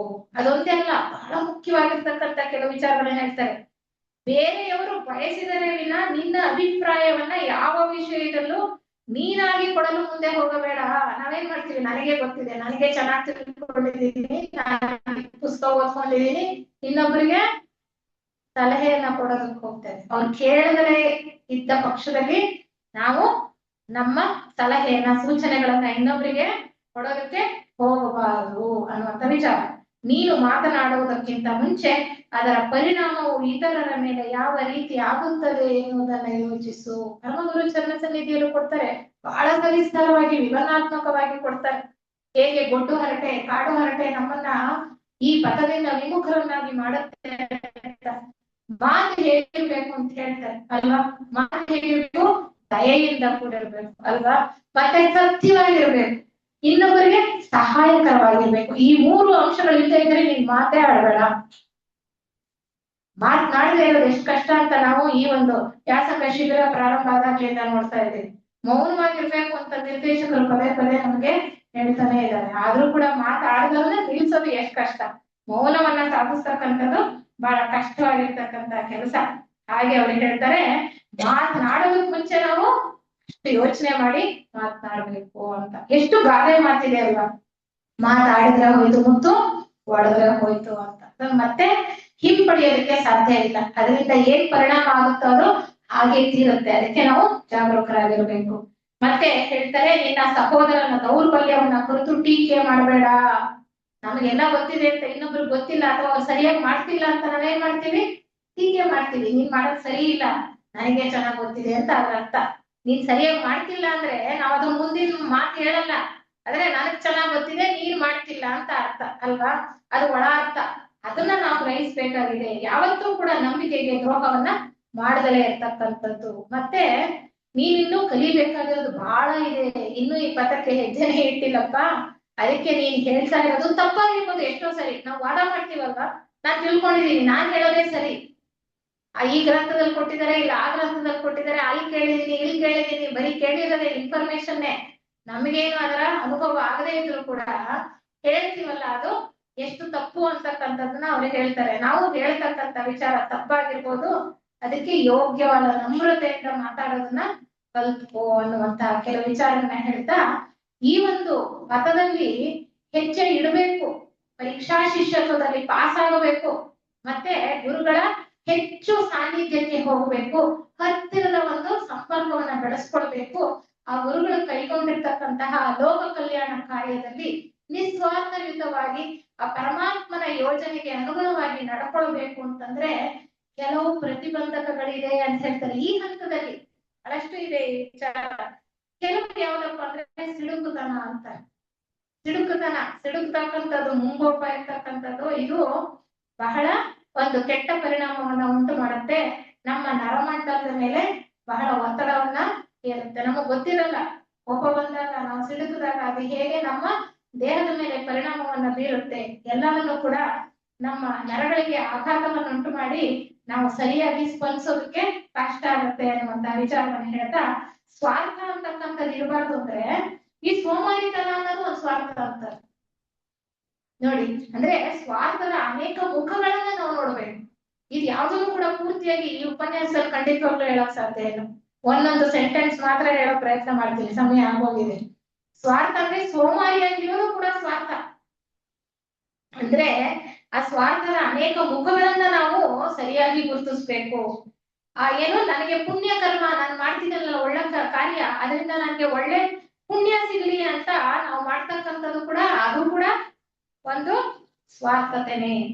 ಮತ್ತೆ ಖಿನ್ನತೆ, ಡಿಪ್ರೆಷನ್, ನಾನೇನು ಯಾರಿಗೂ ಏನು ಮಾಡಿಲ್ವಲ್ಲ, ನನಗೇನೋ ಡಿಪ್ರೆಷನ್ ಆಗಿದೆ, ಖಿನ್ನತೆಗೊಳಗಾಗಿದ್ದೀನಿ, ಅದು ಸ್ವಾರ್ಥ ಅಂತೆ. ಅದ್ರ ಮುಖಗಳನ್ನ ನಾವು ಚೆನ್ನಾಗಿ ತಿಳ್ಕೋಬೇಕು ಅಂತ ಹೇಳ್ತಾರೆ. ಹೊಟ್ಟೆ ಕಿಚ್ಚು, ಮತ್ತೆ ಹಕ್ಕು ಬಾಧ್ಯತೆ, ಅಥವಾ ನಮ್ಮ ಸಲ್ಲಬೇಕಾದನ್ನ ನಾವು ಪಡಿಲೇಬೇಕು ಅಂತಕ್ಕಂಥ ಆಸ್ತಿ ಇದೆ, ನನಗೆ ಬರಲೇಬೇಕು, ನಮ್ಮಪ್ಪ ನನಗೆ ಬರೀಲೇಬೇಕು, ನಾನು ಇದನ್ನ ತಗೊಳ್ಳೇಬೇಕು, ನನ್ ಹಕ್ಕು ಅದು, ಅದೇನ್ ತಪ್ಪಲ್ಲ. ಇಲ್ಲ, ಅಲ್ಲೂ ಸ್ವಾರ್ಥ ಅಲ್ವಾ? ಎಷ್ಟು ಸ್ವಾರ್ಥ. ಈ ಸ್ವಾರ್ಥದ ಸೂಕ್ಷ್ಮ ಒಂದು ರೂಪಗಳನ್ನ ನಮಗೆ ತೋರಿಸ್ತಾ ಹೋಗ್ತಾರೆ. ಅದೇ ರೀತಿ ಚಿಂತೆ ಅಂತಕ್ಕಂಥದ್ದು ಕೂಡ ಒಂದು ಪ್ರತಿಬಂಧಕ. ಯಾಕೆಂದ್ರೆ ಚಿಂತೆ ಎಲ್ಲಾಗುತ್ತೆ ಮನಸ್ಸಿನಲ್ಲಿ. ಯಾವುದೋ ಒಂದು ವಿಚಾರ ಪದೇ ಪದೇ ಪದೇ ಪದೇ ಮನಸ್ಸಿನಲ್ಲಿ ಪುನರಾವರ್ತನೆ ಆಗ್ತಾ ಇದ್ರೆ ಅದು ಚಿಂತೆ ಆಗತ್ತೆ. ನಮ್ಗೆ ಬೇಡದ ವಿಚಾರಗಳು ಅಥವಾ ಹೆಚ್ಚು ಪ್ರಿಯವಾದದ್ದು ಎರಡು ಕೂಡ ನಾವು ಅತೀತರಾಗ್ಬೇಕಲ್ವಾ? ಬೇಕು ಬೇಡಗಳಿಗೆ ಅತೀತರಾಗಬೇಕು. ಅದನ್ನೇ ನಾವು ಮನಸ್ಸಿನಲ್ಲಿ ಪುನರಾವರ್ತನೆ ಆಗೋದಕ್ಕೆ ನಾವು ಅವಕಾಶ ಕೊಟ್ವಿ ಅಂದ್ರೆ ನಾವು ಈ ಪಥದಲ್ಲಿ ಹೆಜ್ಜೆ ಇಟ್ಟು ಮುಂದುವರಿಯೋದಕ್ಕೆ ಸಾಧ್ಯ ಇಲ್ಲ ಅಂತ ಹೇಳ್ತಾರೆ. ಮತ್ತೆ ನಗುತಕ್ಕಂಥದ್ದು, ನಗು ಒಂದು ಆರೋಗ್ಯ ದೃಷ್ಟಿಯಿಂದ ಬಹಳ ಒಳ್ಳೆಯ ಸಾಧನ ಅಂತಾರೆ. ಲಾಫಿಂಗ್ ಕ್ಲಬ್ಗಳೆಲ್ಲ ಇದಾವೆ ಈಗ ಅಲ್ವಾ, ನಗೆಕೂಟಗಳು, ಬೇಕಂತ ನಗಿಸ್ತಕ್ಕಂಥದ್ದು. ನಮ್ಮಲ್ಲಿ ಒಳ್ಳೆಯ ಹಾರ್ಮೋನ್ಗಳು ಉತ್ಪತ್ತಿ ಆಗುತ್ತೆ, ನಮ್ಮ ಮನಸ್ಥಿತಿ ಶಾಂತವಾಗಿದೆ. ಅದಕ್ಕೆ ಆದ್ರೆ ಅದಕ್ಕೂ ಕೂಡ ಒಂದು ಮಿತಿ ಇರ್ಬೇಕು ಅಂತ, ಅದಕ್ಕೂ ಒಂದು ಮಿತಿ ಇರ್ಬೇಕು. ಕಹಗಡಿಸಿ ನಗತಕ್ಕಂಥದ್ದು, ಅತಿರೇಕದಲ್ಲಿ ನಗತಕ್ಕಂಥದ್ದು ಸರಿಯಲ್ಲ ಅಂತ ಹೇಳ್ತಾರೆ. ಯಾಕೆಂದ್ರೆ ಆ ರೀತಿ ಒಂದು ಮಿತಿ ಮೀರಿದ ನಗೆಯನ್ನ ನಾವು ನಕ್ಕಾಗ ನಾವು ನಮ್ಮ ಮೇಲೆ ಸ್ವಾಧೀನವನ್ನ ಕಳ್ಕೊಳ್ತೇವೆ. ನಮಗೆ ಬೇಕೋ ಬೇಡವಾ, ನಮಗೆ ಗೊತ್ತಿಲ್ಲದೇನೆ ಬೇರೆಯವ್ರ ಬಗ್ಗೆ ಇನ್ನೊಂದು ಕಾಮೆಂಟ್ ಮಾಡಿರ್ಬೋದು ಅಲ್ವಾ, ಅಥವಾ ಇನ್ನೊಬ್ಬರ ಬಗ್ಗೆ ಇನ್ನೊಂದು ಕೆಳಮಟ್ಟದಲ್ಲಿ ಯೋಚನೆಯನ್ನ ಮಾಡಿರ್ಬೋದು. ಅದಕ್ಕೆ ಸರಿಯಲ್ಲ ಅಂತ ಹೇಳ್ತಾರೆ. ಮತ್ತೆ ಹರಟೆ ಮಾತಿಂದ ಆಗ್ತಕ್ಕಂತಹ ಎಷ್ಟು ಅನಾಹುತಗಳನ್ನ ನಾವು ಸಾಕಷ್ಟು ಇತಿಹಾಸದಲ್ಲಿ ತಿಳ್ಕೊಳ್ತಾ ಬಂದಿದ್ದೀವಿ. ಹಾಗೆ ಹೇಳ್ತಾರೆ, ಗಡಿಬಿಡಿ ಮನೋಭಾವನ ಇರಬಾರ್ದಂತೆ. ನಿಜವಾಗ್ಲೂ ಈ ಶಿಷ್ಯ ಪಥದಲ್ಲಿ ಹೆಜ್ಜೆ ಇಟ್ಟು ಮುಂದುವರಿಬೇಕು ಅಂತ ಇರ್ತಕ್ಕಂಥವ್ಗೆ ಗಡಿಬಿಡಿ ಮನೋಭಾವ ಇರಬಾರ್ದು, ಚಂಚಲತೆ ಇರಬಾರ್ದು. ಏಕೆಂದ್ರೆ ಸ್ಥಿರತೆ ಅಂತಕ್ಕಂಥದ್ದು ಈ ಒಂದು ಪಥದಲ್ಲಿ ನಡೀತಕ್ಕಂಥವ್ಗೆ ಬಹಳ ಮುಖ್ಯವಾಗಿ ಬೇಕಾಗಿರ್ತಕ್ಕಂತಹ ಒಂದು ಯೋಗ್ಯತೆ ಅನ್ನುವಂತ ವಿಚಾರದಲ್ಲಿ ಅವರು ಹೇಳ್ತಾ, ಎಲ್ಲಾ ಸಂದರ್ಭಗಳಲ್ಲೂ ಕೂಡ ನಡೆ ನುಡಿಯಲ್ಲಿ ಸಾಮರಸ್ಯತೆ ಇರಬೇಕು. ಒಳಗೊಂದು ಹೊರಗೊಂದಲ್ಲ. ನಾವೇನ್ ಹೇಳ್ತೀವೋ ಅದನ್ನೇ ಮಾಡ್ಬೇಕು, ಏನ್ ಮಾಡ್ತೀವೋ ಹಾಗೆ ಇರ್ಬೇಕು ಅಲ್ವಾ? ಹಾಗೆ ನಾವು ಅದೇ ರೀತಿಯಲ್ಲಿ ನಮ್ಮ ಆಲೋಚನೆಗಳಲ್ಲಿ, ನಮ್ಮ ರಾಗಭಾವಗಳಲ್ಲಿ, ನಮ್ಮ ಕೆಲಸ ಕಾರ್ಯಗಳಲ್ಲಿ ಏನಿರ್ಬೇಕು, ಸಾಮರಸ್ಯತೆ ಇರಬೇಕು. ಆ ರೀತಿ ಒಂದು ಪ್ರಯತ್ನದಲ್ಲಿ ನಾವು ಪ್ರಯತ್ನವನ್ನ ಮಾಡ್ತಾ ಬಂದಿದ್ದೆ. ಆದರೆ ಅದ್ರ ಜೊತೆಗೆ ಬಹಳ ಮುಖ್ಯವಾಗಿ ಹೇಳ್ತಾರೆ ಕೊನೆಯಲ್ಲಿ ಸತ್ಸಂಗದಲ್ಲಿ ನಾವು ಯಾವಾಗ್ಲೂ ಕೂಡ ತೊಡಕೊಂಡಿರ್ತಕ್ಕಂಥದ್ದು. ಸತ್ಸಂಗತ್ವೇ ನಿಸ್ಸಂಗತ್ವ, ನಿಸ್ಸಂಗತ್ವೇ ನಿರ್ಮೋಹತ್ವೇ ನಿಶ್ಚಲ ಚಿತ್ತಂ, ನಿಶ್ಚಲ ಚಿತ್ತೆ ಜೀವನ್ ಮುಕ್ತಿ ಅಂತ ಯಾರೋ ಶಂಕರಾಚಾರ್ಯರು ಹೇಳಿರ್ತಕ್ಕಂಥದ್ದು ಭಜಗೋವಿಂದಂ. ಮತ್ತೆ ಸರ್ವಜ್ಞರು ಹೇಳ್ತಾರೆ ಸತ್ಸಂಗವದು ಸಜ್ಜೇನು, ಸಜ್ಜನರ ಸಂಘವದು ಹೆಚ್ಚೇನು ಸವಿದಂತೆ ಅಂತ ಹೇಳ್ತಾರಲ್ವ ಗಾದೆ ಮಾತು, ಹೂವಿನ ಜೊತೆ ನಾರು ಸ್ವರ್ಗಕ್ಕೂ ಹೋಯ್ತು ಅಂತ. ಯಾಕೆ ನಾವು ಇಂತಹ ಒಂದು ಕಾರ್ಯಕ್ರಮಗಳಲ್ಲಿ ಭಾಗವಹಿಸಬೇಕು? ಯಾಕೆ ನಮ್ಮ ಮನಸ್ಸಿನ ಮೇಲೆ ಯಾವಾಗ್ಲೂ ಕಿವಿ ಮೇಲೆ ಒಳ್ಳೆಯ ಸತ್ಚಿಂತನೆಗಳು ಸದ್ವಿಚಾರಗಳು ಬೀಳ್ತಾ ಇರ್ಬೇಕು ಅಂದ್ರೆ ನಾವು ಆ ಕಡೆ ಹೆಚ್ಚು ಗಮನ ಕೊಡೋದಕ್ಕೆ ಸಾಧ್ಯ ಆಗುತ್ತೆ ಅನ್ನುವಂತ ದೃಷ್ಟಿಯಲ್ಲಿ. ಏಕೆಂದ್ರೆ ನಮ್ಮ ಮನಸ್ಸಿನ ಸಂಕಲ್ಪಗಳು ಈ ಒಂದು ಕ್ಷೇತ್ರದಲ್ಲಿ ಕೆಲಸ ಮಾಡ್ತಾ ಇರುತ್ತೆ. ಎಲ್ಲರ ಸತ್ಸಂಕಲ್ಪಗಳು ಅಲ್ಲಿ ಸೇರಿದ್ರೆ ಎಲ್ಲರ ಮೇಲೂ ಒಂದು ಒಳ್ಳೆಯ ಪ್ರಭಾವವನ್ನ ಬೀರ್ತಕ್ಕಂಥದ್ದು. ಹೆಚ್ಚು ಈ ಎಲ್ಲಾ ವಿಚಾರಗಳನ್ನ ತಿಳಿಸ್ಲಿಕ್ಕೆ ಸಮಯ ಇಲ್ಲ. ಇಷ್ಟು ಮಾತ್ರ ನನಗೆ ಮಾತಾಡಲಿಕ್ಕೆ ಅವಕಾಶ ಮಾಡಿಕೊಟ್ಟಿದ್ದಾರೆ ನಿರ್ದೇಶಕ. 5 ನಿಮಿಷ ಹೆಚ್ಚಾಗಿ ತಗೊಂಡಿದ್ದೇನೆ ಅನ್ಸುತ್ತೆ. ಕ್ಷಮೆಯಲ್ಲಿ ಎಲ್ಲರಿಗೂ ಧನ್ಯವಾದ.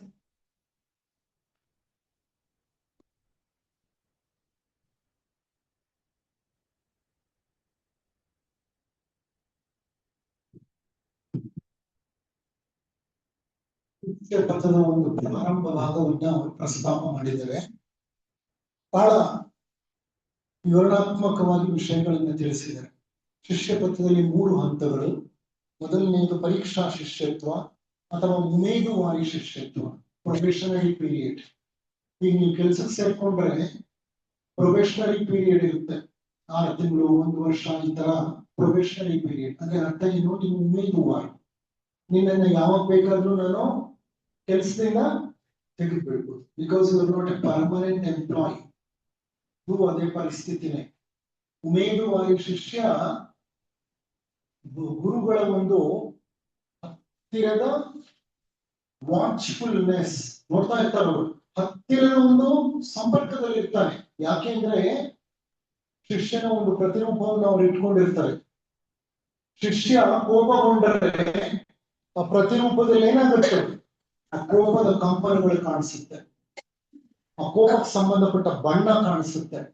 ತಕ್ಷಣ ಗುರು ಗೊತ್ತಾಗುತ್ತೆ ಇವನೇನಾಗಿದ್ದಾನೆ, ಕುಪಿತನಾಗಿದ್ದಾನೆ. ಯಾರಿಗೂ ದ್ರೋಹವೆಸಗುವಂತ ಕೆಲಸ ಮಾಡಿದ್ರೆ ಅದಕ್ಕೆ ಸಂಬಂಧಪಟ್ಟಂತಹ ಬಣ್ಣದ ಬದಲಾವಣೆಗಳು, ಕಂಪನಗಳ ಬದಲಾವಣೆಗಳು ಕಂಡು ಬರುತ್ತೆ. ತಕ್ಷಣ ಗುರುವಿಗೆ ಗೊತ್ತಾಗುತ್ತೆ.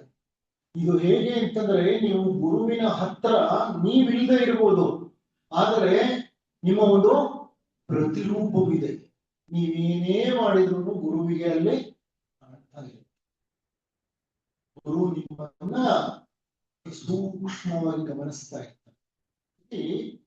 ನಮ್ಮ ಜೀವನದಲ್ಲಿ ಸಾಕಷ್ಟು ಬದಲಾವಣೆಗಳಾಗಬೇಕು. ಅವ್ರು ಹೇಳಿದ್ರಲ್ಲ, ಎಲ್ಲ ಬದಲಾವಣೆಗಳು ಆಗ್ಬೇಕು. ತಿಳುಕುತನ ಇರಬಾರ್ದು, ಕೋಪ ಇರಬಾರ್ದು, ಮತ್ಸರ ಇರಬಾರ್ದು, ಸಾಮರಸ್ಯ ಭಾವವಿರಬೇಕು, ಇತರರಿಗೆ ಕೇಳನ್ನ ಬರೆಯುವಂತಹ ಒಂದು ಯೋಚನೆ ಕೂಡ ನಮ್ಮಲ್ಲಿ ಬರಬಾರದು, ತ್ಯಾಗ ಮನೋವೃತ್ತಿ ಇರಬೇಕು. ಸೊ ಇದೆಲ್ಲ ಎಲ್ಲಿ ಬರುತ್ತೆ ಗೊತ್ತಾ ನಿಮ್ಗೆ? ಭಗವದ್ಗೀತೆಯನ್ನ ತಕೊಂಡ್ರೆ, ಭಗವದ್ಗೀತೆಯಲ್ಲಿ ಶ್ರೀಕೃಷ್ಣ ಅರ್ಜುನನಿಗೆ 26 ಸದ್ಗುಣಗಳನ್ನ ಹೇಳ್ತಾರೆ, 5 ಆಸುರಿ ಗುಣಗಳನ್ನ ಹೇಳ್ತಾರೆ. 26 ಸದ್ಗುಣಗಳಲ್ಲಿ ಈಗ ಹೇಳಿದಂತಹ ಹಲವಾರು ವಿಷಯಗಳು ಬರುತ್ತೆ, ಹಲವಾರು ವಿಷಯಗಳು. ಇದನ್ನೆಲ್ಲ ರೂಢಿಸಿಕೊಳ್ಳಬೇಕು ನಾವು. ಶಿಷ್ಯರಾಗೋದು ಅಷ್ಟು ಸುಲಭವಾದಂತ ಕೆಲಸ ಅಲ್ಲ. ಶಿಷ್ಯರಾಗಬೇಕು ಅಂದ್ರೆ ಸಾಕಷ್ಟು ಸಾಧನೆ ಬೇಕು ನಮ್ಮಲ್ಲಿ. ಅದನ್ನೇ ಅವರು ಬಹಳ ಮುಖ್ಯವಾಗಿ ನಿಮಗೆ ತಿಳಿಸಿದರು. ವಿಜ್ಞಾನದಲ್ಲಿ ಹತಾರ್ನ್ ಎಫೆಕ್ಟ್ ಅಂತಾರೆ, ನಮ್ಮ ರಿಸರ್ಚ್ ಅಲ್ಲಿ ಬರುತ್ತೆ. ಹತಾರ್ನ್ ಎಫೆಕ್ಟ್ ಅಂದ್ರೆ, ನಾನು ಯಾರೋ ನನ್ನನ್ನ ಪರಿಶೀಲಿಸ್ತಾ ಇದ್ದಾರೆ ಅಂತಂದ್ರೆ ನಾನು ಏನಾಗ್ತೇನೆ,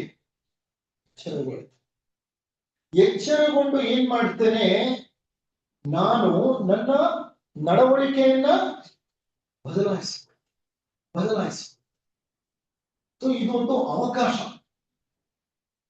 ಗುರುಗಳ ಒಂದು ಹತ್ತಿರ ಸಂಪರ್ಕದಲ್ಲಿದ್ದೇನೆ, ಗುರುಗಳು ನನ್ನನ್ನ ಪರಿಶೀಲಿಸ್ತಿದ್ದಾರೆ ಎಂದ ತಕ್ಷಣ ನನ್ನ ನಡವಳಿಕೆ ಬದಲಾಗುತ್ತೆ.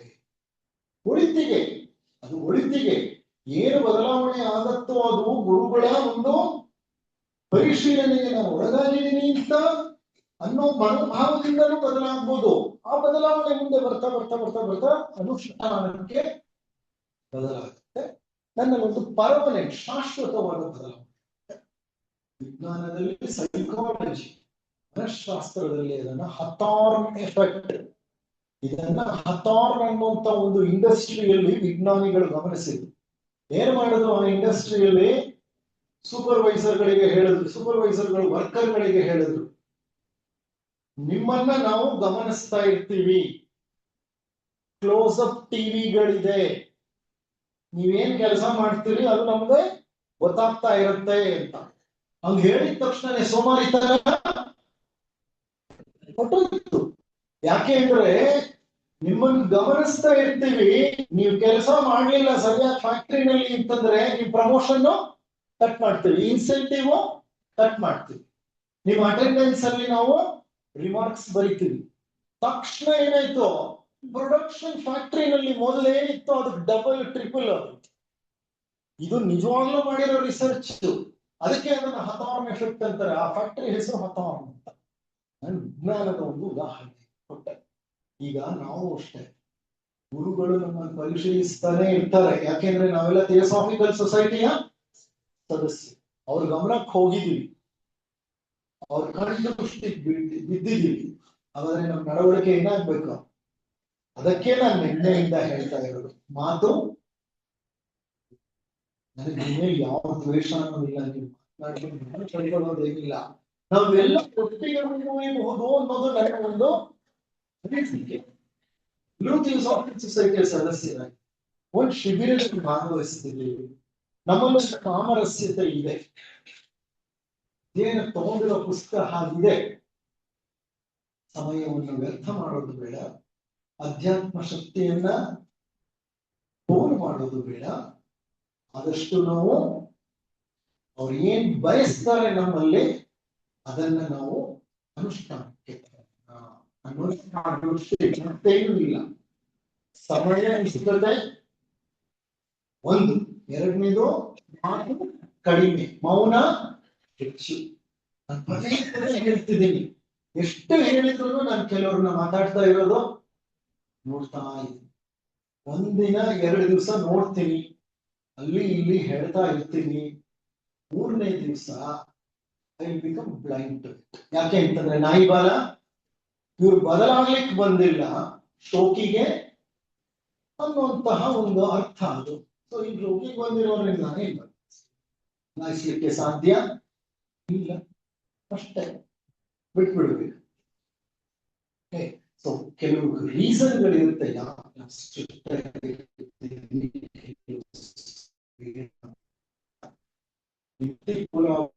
ಅಧ್ಯಾತ್ಮ ಶಕ್ತಿ ಇಲ್ಲಿ ಹೆಚ್ಚಾಗಬೇಕಾಗಿದೆ. ನಿಮ್ಮ ನಡವಳಿಕೆ ವರ್ತನೆಯಲ್ಲಿ ಬದಲಾವಣೆ, ಪರಿವರ್ತನೆಗೆ ಅಂತ ಬಂದಿದ್ದೀವಿ ಇಲ್ಲಿ. ಆ ಪರಿವರ್ತನೆ ಆಗ್ಬೇಕಾಗ್ತದೆ, ಹೆಚ್ಚು ಪ್ರಾಶಸ್ತ್ಯ. ಈಗ ಎಲ್ಲ ಬಂದಿದೆ, ಈಗ ಅವ್ರು ಹೇಳಿದ ವಿಚಾರಗಳೆಲ್ಲ ಅವೆಲ್ಲ ಅಡಗಿದೆ. ಆಗ್ಲೇನೆ ನೀವು ಪರೀಕ್ಷಾ ಶಿಷ್ಯತ್ವದಿಂದ ಮುಂದೆ ಹೋಗಿ ಏನಾಗ್ತೀರಿ? ನೀವು ಸ್ವೀಕೃತ ಶಿಷ್ಯ.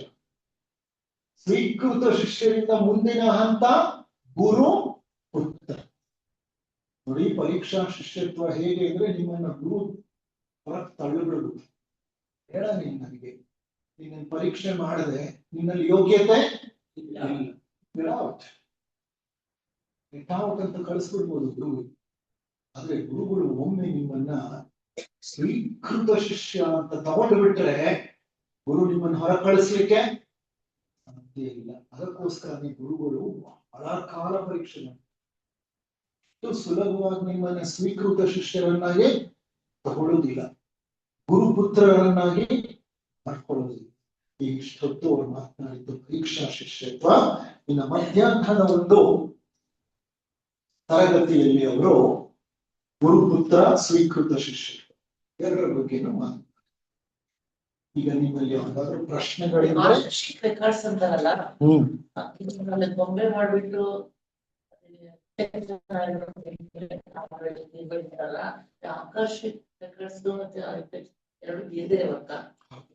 ಆಕಾಶಿಕ ರೆಕಾರ್ಡ್ಸ್ ಬೇರೆ. ಅದು ಆಕಾಶಿಕ ರೆಕಾರ್ಡ್ಸ್ ವಿಶ್ವದಲ್ಲಿ ಎಲ್ಲ ಕಡೆ ಇರುತ್ತೆ. It is a field, it is A zone of its own. ಯಾರು ಬೇಕಾದ್ರೂ ಬೆಳವಣಿಗೆ ಹೊಂದಿದ ಮೇಲೆ ಆಕಾಶಿಕ ರೆಕಾರ್ಡ್ಸ್ ನ ನೋಡಬಹುದು. ಇದು ಗುರು ಶಿಷ್ಯರ ಸಂಬಂಧ.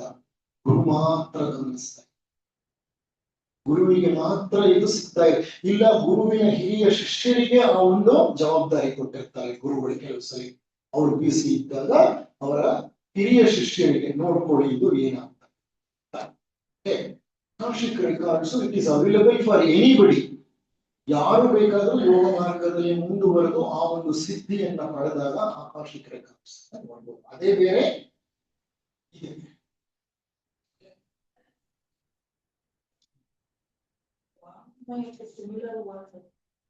ವಾಂಗ್ಮಯ ಅಂದ್ರೆ ಲಿಟರೇಚರ್ ಅಂತ. ಥಿಯೋಸಾಫಿಕಲ್ ಸಾಹಿತ್ಯ, ಥಿಯೋಸಾಫಿಕಲ್ ಲಿಟರೇಚರ್.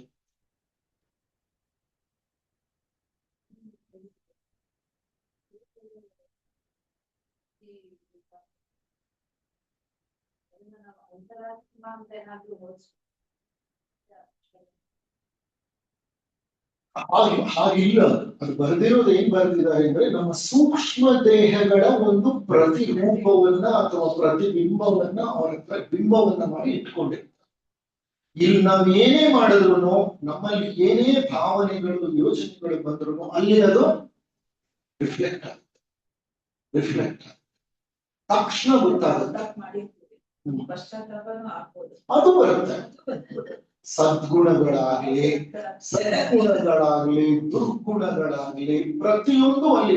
ಇದು ನಮ್ಮ ಸೂಕ್ಷ್ಮ ಶರೀರಗಳು ಹೇಗೆ ಅಂತ ಅಂದ್ರೆ, ನಾನು ವೀಣೆಯಲ್ಲಿ ಅಪಸ್ವರ ನುಡಿಸ್ಬಿಟ್ಟು ನಾನು ಒಳ್ಳೆ ಸ್ವರ ಕೇಳಬೇಕು ಅಂತಂದ್ರೆ ಕೇಳಕ್ಕಾಗತ್ತ? ಹೌದಲ್ವಾ? ಅಪಸ್ವರ ಅಂದ್ರೆ ಅಪಸ್ವರನೇ, ಸುಶ್ರಾವ್ಯವಾದ ಸ್ವರ ಅಂದ್ರೆ ಸುಶ್ರಾವ್ಯವಾದ ಸ್ವರ. ಹಾಗಾಗಿ ನಾವು ಎಚ್ಚರಿಕೆ ಇದ್ದೀವಿ. ಉಪನ್ಯಾಸ ವಿವರಣೆ ಅಂದ್ರೆ ಈಗ ನೀವು ಅಂತರಾತ್ಮ ಅಂತ ಹೇಳ್ತಿರ್ತಲ್ವಾ, ಕಾರಣ ಶರೀರದಲ್ಲಿ ಅಂತಸ್ನಾಗಿರ್ತಕ್ಕಂಥವ್ರು ಅಂತರಾತ್ಮ ಜೀವಾತ್ಮ ಅಲ್ವಾ. ಇವ್ರು ಮಾಡ್ಕೊಂಡ ಪ್ರತಿರೂಪದಲ್ಲಿ ಕಾರಣ ಶರೀರವನ್ನು ಅದು ಇರುತ್ತೆ. ಅಂದ್ರೆ ಆ ಮಟ್ಟದಲ್ಲಿ ಏನೇನು ಯೋಚನೆಗಳು ಕೆಟ್ಟಲ್ಲಿ ಬರೀ ಅಂದ್ರೆ ಕೆಳಗಡೆ 3 ದೇಹಗಳದ್ದು ಅಂತ ಅಲ್ಲ. ಅಲ್ಲಿ ನಮ್ಮ ಉನ್ನತ ಮಟ್ಟದಲ್ಲಿ ಅಂತರಾತ್ಮನಲ್ಲಿ ಯಾವ್ಯಾವ ಒಂದು ಏನು ಬದಲಾವಣೆಗಳಾಗ್ತಾ ಇರುತ್ತೆ ಅದು ಅವ್ರಿಗೆ ಗೊತ್ತಾಗ. ಯಾಕಂದ್ರೆ ಆ ಪ್ರತಿರೂಪದಲ್ಲಿ ಅವ್ರು ಏನ್ ಹೇಳ್ತಾರೆ, ಪ್ರಾಣಮಯ ಕೋಶ, ಮತ್ತೆ ನಮ್ಮ ಕಾಮ ಶರೀರ, ಮತ್ತೆ ರೂಪಮನ್ನುವ ಶರೀರ, ಮತ್ತೆ ಇದು ಕಾರಣ ಶರೀರ, ಅಷ್ಟು ಇನ್ಕ್ಲೂಡ್ ಆಗಿದೆ. ಎಲ್ಲ ಇರುತ್ತೆ ಅದರಲ್ಲಿ, ಎಲ್ಲ ಬದಲಾವಣೆಗಳು ಗೊತ್ತಾಗುತ್ತೆ. ಆದ್ರೆ ಅದು ಅಂತರಾತ್ಮ ಅನ್ನಿಸ್ಕೊಳ್ಳಲ್ಲ, ಅದೊಂದು ಪ್ರತಿಬಿಂಬ. It's a replica. ನನಗೆ ಇಂಗ್ಲಿಷ್ ನಲ್ಲಿ ಕರೆಕ್ಟ್ ಆಗಿ ಹೇಳ್ಬೇಕಂದ್ರೆ ರೆಪ್ಲಿಕಾ, ಇಮೇಜ್. ರೆಪ್ಲಿಕಾ ಅಂದ್ರೆ ನಿಮ್ಮಲ್ಲಿ ಏನೇನ್ ಆಗ್ತಿದೆ ಅದೆಲ್ಲ ಅಲ್ಲಿ. ಈಗ ಫೋಟೋ ತಗೋತೀವಿ, ಫೋಟೋ ತಗೊಂಡ್ರೆ ಏನಾಗುತ್ತೆ, ನೀವೇನ್ ಮಾಡ್ತಿದ್ದೀರಿ ಆ ಮೂಮೆಂಟ್ ಅಲ್ಲಿ ಕ್ಯಾಪ್ಚರ್ ಆಗುತ್ತೆ. ನೀವು ಕ್ಯಾಂಡಿಡ್ ಅಂತ ಕೇಳಿರ್ಬೋದು, ಕ್ಯಾಂಡಿಡ್ ಇಮೇಜಸ್ ಅಂತ. ಕ್ಯಾಂಡಿಡ್ ಇಮೇಜಸ್ ಅಂದ್ರೆ ಅವ್ರು ಫೋಟೋ ತೆಗಿತಿರೋರು ನಿಮ್ಗೆ ಗೊತ್ತಿರಲ್ಲ, ಅವ್ರು ಎಲ್ಲೋ ಗುಪ್ತವಾಗಿ ನಿಂತ್ಕೊಂಡು ನೀವು ಫೋಟೋ ತೆಗಿತಾ ಇರ್ತಾರೆ. ಆದ್ರೆ ನೀವು ಏನ್ ಮಾಡ್ತಿದ್ದೀರಿ ಅನ್ನೋದಲ್ಲೇ ಕ್ಯಾಪ್ಚರ್ ಆಗುತ್ತೆ. ನಿಮಗೆ ಹೇಳಿದ್ರೆ ನೀವೇನ್ ಮಾಡ್ಬೋದು, ನೀವು ಒಂದು ಕರೆಕ್ಟ್ ರೀತಿಯಲ್ಲಿ ದಟ್ ಈಸ್ ನಾಟ್ ಓಕೆ ಹೇಳಿದ್ರೆ ತಗೊಳ್ತಾರಲ್ಲ ಆ ತರ ಅವ್ರ ಗುರುಗಳ ಹತ್ರ ಒಂದು ಇಮೇಜ್ ಇರುತ್ತೆ. ನಿಮ್ಗೆ ಇದಂತೂ ಚೆನ್ನಾಗಿ ಗೊತ್ತು, ನನ್ನಲ್ಲಿ ಯಾವ ಬದಲಾವಣೆ ಆದ್ರೂ ಅಲ್ಲಿ ಗೊತ್ತಾಗುತ್ತೆ. ಹಾಗಾಗಿ ನಮ್ಮ ನಡವಳಿಕೆಯಲ್ಲಿ ಬದಲಾವಣೆ ಖಂಡಿತ ಅದನ್ನೇ ಅವರು ಬಯಸೋದು, ಅದಕ್ಕೋಸ್ಕರನೇ ನೋಡ್ತಾರೆ.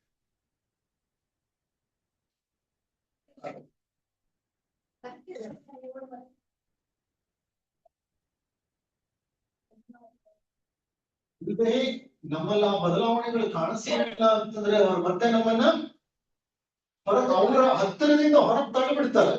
ಮತ್ತೆ ನೀವು ಅವ್ರ ಪರಿಚಯಕ್ಕೆ ಹೋಗ್ಬೇಕಂದ್ರೆ ಮತ್ತೆ ಬಹಳ ಟೈಮ್.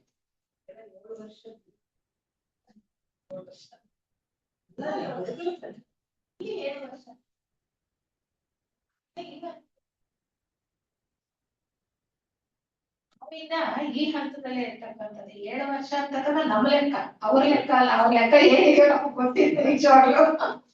ಅದ್ರ ಸಮಯ ಹೆಂಗ್ ಓಡ್ತಾ ಇದೆ, ಎಷ್ಟಕ್ಕೆ ಎಷ್ಟು ತಾಳೆ ಹಾಕ್ಬೋದು ಅದನ್ನೇ ಇದಕ್ಕೆ ಗೊತ್ತಿಲ್ಲ ನಮ್ಗೆ. ಮೂಲಲೋಕದಲ್ಲಿ 7 ವರ್ಷ, ಅದು ಸರಾಸರಿ ಅಂತ ಅಪ್ರಾಕ್ಸಿಮೇಟ್ ಅಂತ ಹೇಳ್ತಾರೆ ಯಾರು, ಯೋಗಿ ಹೇಳ್ಬಿಟ್ಟಿರೋರು.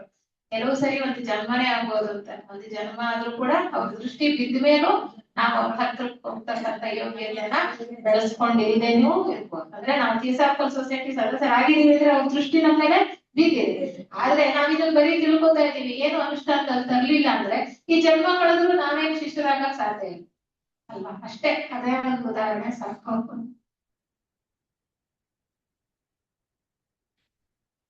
ಚೆನ್ನಾಗಿ ಕೆಲಸ ಮಾಡ್ತಾ ಇರ್ತೀವಿ, ಮತ್ತೆ ಎಲ್ಲರೂ ಮತ್ತೊಂದು ಏನೋ ಒಂದು ಕೆಟ್ಟದ್ದು ಅವಾಗ ಏನ್ ನಾನು ಅದ್ರ ಮೇಲೆ ಅವ್ರ ಪ್ರಶ್ನೆ ಸರಳವಾಗಿ ಹೇಳ್ಬೇಕಂದ್ರೆ ಇದು ಕರೆಕ್ಟ್ ಆಗಿ ನೀವ್ ಹೇಳಿ. ಅವರು ಒಳ್ಳೆ ನಡತೆಯನ್ನೇ ಒಳ್ಳೆ ನಡವಳಿಕೆಯನ್ನೇ ಇಟ್ಕೊಂಡು ಮುಂದೆ ಹೋಗ್ತಾ ಇರ್ತಾರೆ ಜೀವನದಲ್ಲಿ. ಆದರೆ ಅವರಿಗೆ ಹಲವಾರು ಸಮಸ್ಯೆಗಳು ಓಕೆ. ಸೊ ಅವಾಗ ಏನ್ ಮಾಡ್ಬೇಕು ಅಂತ. ಸಮಸ್ಯೆಗಳು ಬರೋದು ಯಾರಿಗೆ ಗೊತ್ತಾ? ಯಾರು ಮಾರ್ಗದಲ್ಲಿದ್ದಾರೋ ಅವರಿಗೆ ಸಮಸ್ಯೆಗಳು ಬರೋದು. ಓಕೆ, ಝೆನ್ ಬುದ್ಧಿಸಂ ನಲ್ಲಿ ಒಂದು ಗಾದೆ ಇದೆ, ಅಬ್ಸ್ಟಕಲ್ ಇಸ್ ದ ಪಾತ್ ಅಂತ. ಅವರು ಅಬ್ಸ್ಟಕಲ್ ಅಂದ್ರೆ ಅಡಚಣೆ, ಅಡಚಣೆಯೇ ಮಾರ್ಗ. ಅಡಚಣೆ ಬಂತು ಅಂದ್ರೆ ಅರ್ಥ ನೀವು ಮಾರ್ಗದಲ್ಲಿ ಇದ್ದೀರಿ, ಅದಕ್ಕೆ ಅಡಚಣೆ ಬಂದಿದೆ. ಅಡಚಣೆ ಬಂದೇ ಬರುತ್ತೆ. ಪರೀಕ್ಷಾ ಶಿಷ್ಯತ್ವ ಅಂದ್ರೆ ಏನು? ಅವರು ನಿಮ್ಗೆ ಸಂದರ್ಭಗಳನ್ನ ತಂದು ಕೊಡ್ತಾರೆ. ಎಂತ ಸಂದರ್ಭಗಳು? ನಿಮ್ ಧೈರ್ಯವನ್ನ ಪರೀಕ್ಷೆ ಮಾಡಲಿಕ್ಕೆ, ನಿಮ್ ಸಹನೆಯನ್ನ ಪರೀಕ್ಷೆ ಮಾಡಲಿಕ್ಕೆ, ನಿಮ್ ತಾಳ್ಮೆಯನ್ನ ಪರೀಕ್ಷೆ ಮಾಡಲಿಕ್ಕೆ, ನಿಮ್ಮ ಸಾಮರಸ್ಯವನ್ನ ಪರೀಕ್ಷೆ ಮಾಡಲಿಕ್ಕೆ, ನಿಮ್ಮಲ್ಲಿರೋ ಪ್ರೇಮವನ್ನ ಪರೀಕ್ಷೆ ಮಾಡಲಿಕ್ಕೆ ಜೀವನದಲ್ಲಿ ಸಮಸ್ಯೆಗಳನ್ನ ತಂದು. ಚೆನ್ನಾಗಿ ತಿಳ್ಕೊಳ್ಳಿ, ಯೋಗ ಮಾರ್ಗ ಪ್ರವೇಶ ಮಾಡಿದ್ದೀನಿ ಅಥವಾ ಶಿಷ್ಯತ್ವಕ್ಕೆ ನಾನು ಮುಂದೆ ಶಿಷ್ಯತ್ವ ಪದವನ್ನ ಅನುಸರಿಸ್ತಿದ್ದೀನಿ ಅಂದ್ರೆ ಅರ್ಥ ನಿಮ್ ಸಮಸ್ಯೆಗಳ ಪರಿಹಾರ ಆಯ್ತು ಅಂತ ಅಲ್ಲ. ಇದು ಸಮಸ್ಯೆಗಳು ಜಾಸ್ತಿ. ಯಾಕೆಂದ್ರೆ ಗುರುಗಳು ಬಹಳ ಪರೀಕ್ಷೆ ಮಾಡ್ತಾರೆ, ನನ್ನ ಅವರ ಹತ್ತಿರ ತಗೋಬೇಕು. ಇಂಥ ಅನುಭವಗಳು ಬಹಳ ಜನ ಸಾಧಕರಿಗೆ ಆಗಿದೆ. ನಮ್ಮ ಸೊಸೈಟಿನಲ್ಲೇ ಎಷ್ಟೊಂದು ಜನ ಸಾಧಕರು ಹೇಳೋ ಮಾತು, ನಾವು ಸೊಸೈಟಿಗೆ ಬಂದು ಸಾಧನಾ ಮಾರ್ಗ ಪ್ರವೇಶ ಮಾಡಿದ್ಮೇಲೆ ನಮ್ಮ ಸಮಸ್ಯೆಗಳೇನಾಯ್ತೋ, ಸಮಸ್ಯೆಗಳಿಗೆ ಪರಿಹಾರ ಮುಂದೆ ಸಿಕ್ಕುತ್ತೆ ನಿಮ್ಗೆ ಆ ಮಾರ್ಗದಲ್ಲಿ ಹೋಗುವಾಗ. ಆದ್ರೆ ಪ್ರವೇಶ ಮಾಡಿದಾಗ ಪರೀಕ್ಷೆಗಳು ಹೆಚ್ಚ. ಆಗ ನಿಮ್ಗೆ ಏನ್ ಬೇಕಾಗಿದೆ? ಬೇಕಾಗಿರೋದು ನಿಮ್ಮ ಆತ್ಮವಿಶ್ವಾಸ, ನಿಮ್ಮಲ್ಲಿ ಫಿಲಾಸಫಿಯ ಬಗ್ಗೆ ಇರೋ ನಿಷ್ಠೆ. ಆ ಆತ್ಮವಿಶ್ವಾಸ, ನಿಷ್ಠೆ, ಧೈರ್ಯ ಈ ಮೂರನ್ನ ಇಟ್ಕೊಂಡ್ರೆ ಆ ಸಮಸ್ಯೆಗಳನ್ನ ಎದುರಿಸಲಿಕ್ಕೆ ನಿಮ್ಗೆ ಅವಕಾಶ. ಕೂಡ ಹಿಂದಿನ ಕರ್ಮಗಳ ಫಲನೇ. ಅವ್ರೇನ್ ಹೊಸದಾಗಿ ನಿಮ್ಗೆ ಕಷ್ಟ ಅಂತಂದು ಇಡೋದಿಲ್ಲ ಪರೀಕ್ಷೆ ಮಾಡ್ಬೇಕು ಅಂತ. ನಮ್ಮ ಹಿಂದಿನ ಜನ್ಮಗಳ ಕರ್ಮದ ಫಲವನ್ನೇ ನಮ್ ಮುಂದೆ ನಾವು ಅನುಭವಿಸೋ ರೀತಿನಲ್ಲಿ ಪರಿಸ್ಥಿತಿಗಳು ಸೃಷ್ಟಿಯಾಗುತ್ತೆ ಅಷ್ಟೇ. ಅವ್ರು ಮತ್ತೆ ಹೊಸದಾಗಿ ಏನು ನಮ್ಗೆ ಪರೀಕ್ಷೆ ಮಾಡ್ಬೇಕು ಅಂತ ಹೊಸದಾಗಿ ಕಷ್ಟ ನಮ್ಗೆ ಇಲ್ದಲೇ ಇರೋದಂತಂದು ಕೊಡೋದಿಲ್ಲ. ಅದಕ್ಕೆ ನಾವು ಥಿಯಾಸಫಿ ಚೆನ್ನಾಗಿ ಅರ್ಥ ಮಾಡ್ಕೋಬೇಕು ಅಂದ್ರೆ ಕರ್ಮ ನಿಯಮವನ್ನು ಚೆನ್ನಾಗಿ ಅರ್ಥ ಮಾಡ್ಕೋಬೇಕು, ಪುನರ್ಜನ್ಮ ನಿಯಮವನ್ನ ಚೆನ್ನಾಗಿ ಅರ್ಥ ಮಾಡ್ಕೋಬೇಕು. ಅದಕ್ಕೆ ಅವನ ಮೂಲಭೂತ ನಿಯಮಗಳು ಇರ್ತಾರೆ. ಕರ್ಮ ನಿಯಮ, ಪುನರ್ಜನ್ಮ ನಿಯಮ, ಸಂಸರಣ ನಿಯಮ, ಸಾಮರಸ್ಯತೆ ನಿಯಮ, ಇವೆಲ್ಲವನ್ನು ಕೂಡ ನಾವು ಚೆನ್ನಾಗಿ ಅರ್ಥ ಮಾಡ್ಕೊಂಡ್ರೆ ಮಾತ್ರ ನಮ್ಗೆ ಥಿಯಾಸಫಿಲಿ ನಮ್ಗೆ ಎಷ್ಟೊಂದು ಪ್ರಶ್ನೆಗಳು ಹೇಳುತ್ತಲ್ಲ ನಮ್ಮ ಮನಸ್ಸಲ್ಲಿ ಓದುವಾಗ ಅದಕ್ಕೆಲ್ಲ ಸಮಂಜಸವಾದಂತಹ ಒಂದು ಉತ್ತರ ಸಿಗೋದಕ್ಕೆ ಸಾಧ್ಯ. ಅಂದ್ರೆ ನಮ್ಮ ಕರ್ಮ ಫಲಗಳೇ ಕರ್ಮಗಳನ್ನ ಪಡ್ಕೊಳ್ಳದೆ ಇರೋದಕ್ಕೆ ಖಾಲಿ ಆಗೋದು ಬರುವಂತ. ಇದೆಲ್ಲ ಯಾಕೆ ಬರುತ್ತೆ ಅಂದ್ರೆ ನಮ್ಮ ಕರ್ಮಗಳನ್ನ ಆಗಾಮಿ ಕರ್ಮಗಳು ಮಾಡ್ಕೊಳ್ತಾ ಇದೀವಿ. ನಮ್ಗೆ ಕೊಟ್ಟಿರೋಂತಹ ಒಂದು ವಿಚಾರದಲ್ಲಿ ನಾವೇನ್ ಮಾಡ್ತೀವಿ, ಅದು ಏನೋ ಒಂದು ಅವಕಾಶ ಸಿಕ್ಕಿರುತ್ತೆ, ಆ ಅವಕಾಶವನ್ನ ದುರ್ಬಳಕೆ ಮಾಡ್ಕೊಳ್ತೀವಿ. ದುರ್ಬಳಕೆ ಮಾಡ್ಕೊಂಡು ಇನ್ನೂ ಹೆಚ್ಚು ಕರ್ಮಗಳನ್ನ ಪಡ್ಕೊಳ್ತೀವಿ. ಅದಕ್ಕೆ ಆಗದೆ ಇರ್ಲಿ ಅಂತ ಗುರುಗಳು ಮೊದ್ಲೇನೆ ನಮ್ಮನ್ನ ಹೆಚ್ಚಿಸಿ ಆಗಾಮಿ ಕರ್ಮಗಳಾಗದೆ ಇರೋ ಹಾಗೆ ಮಾಡ್ತಾರೆ. ಅಂದ್ರೆ ಕರ್ಮಶೇಷವನ್ನ ಕಳ್ಕೊಳ್ತಾ, ಹಿಂದಿನ ಕರ್ಮವನ್ನ ಕಳ್ಕೊಳ್ತಕ್ಕಂಥದ್ದಲ್ಲೇ ಅಲ್ಲ, ಅದೊಂದೇ ಅಲ್ಲ, ಅದು ಇನ್ನೂ ಒಂದು ಮುಖ. ಆ ಪರಿಸ್ಥಿತಿಗಳು ಬಂದು ಒದಗದಾಗ ನಾವು ಹೆಂಗ್ ಕೆಲಸ ಮಾಡ್ತೀವೋ ಅದರಿಂದ ಇನ್ನೂ ಹೆಚ್ಚು ನಾವು ಕೆಟ್ಟ ಕರ್ಮಗಳನ್ನ ಸೃಷ್ಟಿಸ್ಕೊಳ್ಳೋದಕ್ಕೂ ಸಾಧ್ಯ ಇದೆ. ಅದಕ್ಕೆ ಎಚ್ಚರ ಬಹಳ ಮುಖ್ಯ. ಬುದ್ಧದೇವ 90 ವರ್ಷ ವಯಸ್ಸು ಕುಶಿನಗರದ ಹೊರವಲಯದಲ್ಲಿ ಮರಣ ಹೊಂದೋ ಸಮಯ. ಉದಾತ ಮಲಗಿದಾನೆ. ಶಿಷ್ಯರಿಗೆ ಗೊತ್ತು. ಪರ್ಯವಸಾನವನ್ನ ಹೊಂದುತ್ತಾ ಇದ್ದಾನೆ ಗುರುಗಳು. ಬುದ್ಧನನ್ನು ಕೊನೆಯ ಬಾರಿ ಕೇಳುತ್ತಾರೆ, ಜಗತ್ತಿಗೆ ನಿಮ್ಮ ಸಂದೇಶವೇನು ಅಂತ. ಬುದ್ಧನ ಕೊನೆಯ ಸಂದೇಶ ಏನು ಗೊತ್ತಾ? ಎಚ್ಚರವಾಗಿರಿ, ಎಚ್ಚರವಾಗಿರಿ. ಅದೇ ಕೊನೆಯ ಸಂದೇಶ, ಅಷ್ಟೇ. ಜಾಗೃತರಾಗಿರಿ. ಸೊ ಆ ಎಚ್ಚರ ನಮ್ಮಲ್ಲಿ ಇಲ್ಲದೆ ಇರೋದ್ರಿಂದಲೇನೆ, ಮಾಯೆ ನಮ್ಮನ್ನು ಆವರಿಸಿರೋದ್ರಿಂದಲೇ ನಾವು ಹಲವಾರು ತಪ್ಪುಗಳನ್ನ ಪದೇ ಪದೇ ತಿಳಿದು ಮಾಡ್ತೀವಿ. ಅದಕ್ಕೆ ಬಸವಣ್ಣನವರು ಎಚ್ಚರವಿರಬೇಕು ಅಂತ ಒಂದು ಸುಂದರವಾದಂತಹ ವಚನವನ್ನ ಬರೆದಿದ್ದಾರೆ. ಬಸವಣ್ಣನ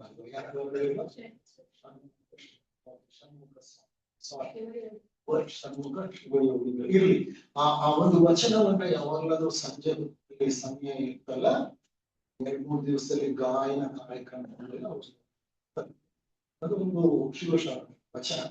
ಅದನ್ನ ಕೇಳಿ ನಿಮ್ಗೆ ಅರ್ಥ ಆಗತ್ತೆ ಎಷ್ಟು ಮುಖ್ಯ ಎಚ್ಚರ ಜೀವನದಲ್ಲಿ. ಯಾವಾಗ ಎಚ್ಚರವಿರುತ್ತೋ ಅವಾಗ ನಿಮ್ಗೆ ಚೆನ್ನಾಗ್ ಗೊತ್ತಾಗುತ್ತೆ, ನಿಮ್ಮ ಅರಿವೇ ಗುರು, ಮತ್ಯಾರೋ ಹೊರಗಡೆ ಗುರು ಇಲ್ಲ, ಅರಿವೇ ಗುರು ಅಂತ ನಾವು ನಿಮಗೆ ಇದನ್ನು ಮುಕ್ತಾಯ ಮಾಡೋಣ. ಅದು ಮತ್ತೊಂದು ಸಮಸ್ಯೆ ಆಗಿದೆ. ಇದೆ ಈ ಮಧ್ಯದಲ್ಲಿ 15 ನಿಮಿಷ ಟೈಮ್ ಕೊಡ್ತಿದೀವಲ್ಲ ನಿಮ್ಗೆ, ಅದು ಸಾಕಾಗ್ತಿಲ್ಲ ಅನ್ನುವಂತ ಒಂದು ಫೀಡ್ಬ್ಯಾಕ್. 2 ಗಂಟೆ ಉಪನ್ಯಾಸ ಕೇಳಿದ್ಮೇಲೆ 15 ಮಿನಿಟ್ಸ್ ಸಾಕಾಗದಿಲ್ವೇನೋ ಅನ್ನೋದು ಕೆಲವರ ಒಂದು ಅನಿಸಿಕೆ. ಆ 15 ನಿಮಿಷನ ನಾನು ಅರ್ಧ ಗಂಟೆ ಮಾಡ್ಬೇಕಂದ್ರೆ ಲಂಚ್ ಬ್ರೇಕ್ ನಲ್ಲಿ 15 ಮಿನಿಟ್ಸ್ ಏನಾಗತ್ತೆ, ಇವಾಗ ಹಂಗೆ ಆಗಿಲ್ಲ, 15 ಮಿನಿಟ್ಸ್ ಕಡಿಮೆ ಆಗುತ್ತೆ. ಅಂದ್ರೆ ಈಗ 1:30 ನಿಮ್ಗೆ ಹೆಚ್ಚು ಕಡಿಮೆ 3 ಗಂಟೆ ತನಕ, 3:30 ತನಕ ನಿಮ್ಗೆ ವಿಶ್ರಾಂತಿ ಇದೆ. ನಾಳೆಯಿಂದ ಬೆಳಿಗ್ಗೆ 2 ಉಪನ್ಯಾಸ ಆದ್ಮೇಲೆ ಅರ್ಧ ಗಂಟೆ ವಿರಾಮ ಕೊಡಬಹುದಾ? ನಿಮಗ್ ಬೇಕಾದ್ರೂ ಇಲ್ಲ 15 ನಿಮಿಷಕ್ಕೆ ವಾಪಸ್ ಬರ್ತೀರಾ?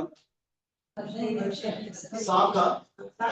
15 ನಿಮಿಷ ಸಾಕು ಅಂದ್ರೆ ಕರೆಕ್ಟ್ ಆಗಿ 15 ಮಿನಿಟ್ಸ್ ಬಿಟ್ಕೊಂಡು ಬನ್ನಿ. ಯಾರೋ ಒಬ್ರಿಬ್ರು ಆ ರೀತಿ ಹೇಳಿದ್ರು, ಅದಕ್ಕೋಸ್ಕರ ನಾನು ನಿಮ್ ಜೊತೆ ಆ ವಿಷಯವನ್ನ ಹಂಚ್ಕೊಳ್ತಾ ಇದ್ದೀನಿ. 15 ಮಿನಿಟ್ಸ್ ಸಾಕು ಅಂತಂದ್ರೆ ಪಾನೀಯವನ್ನ ತಪ್ಪು ಹಿಂತಿರುಗ್ಬಿಡಿ. ಟೈಮ್ ನ ವಿಲ್. Okay, thank you. ಅದೊಂದು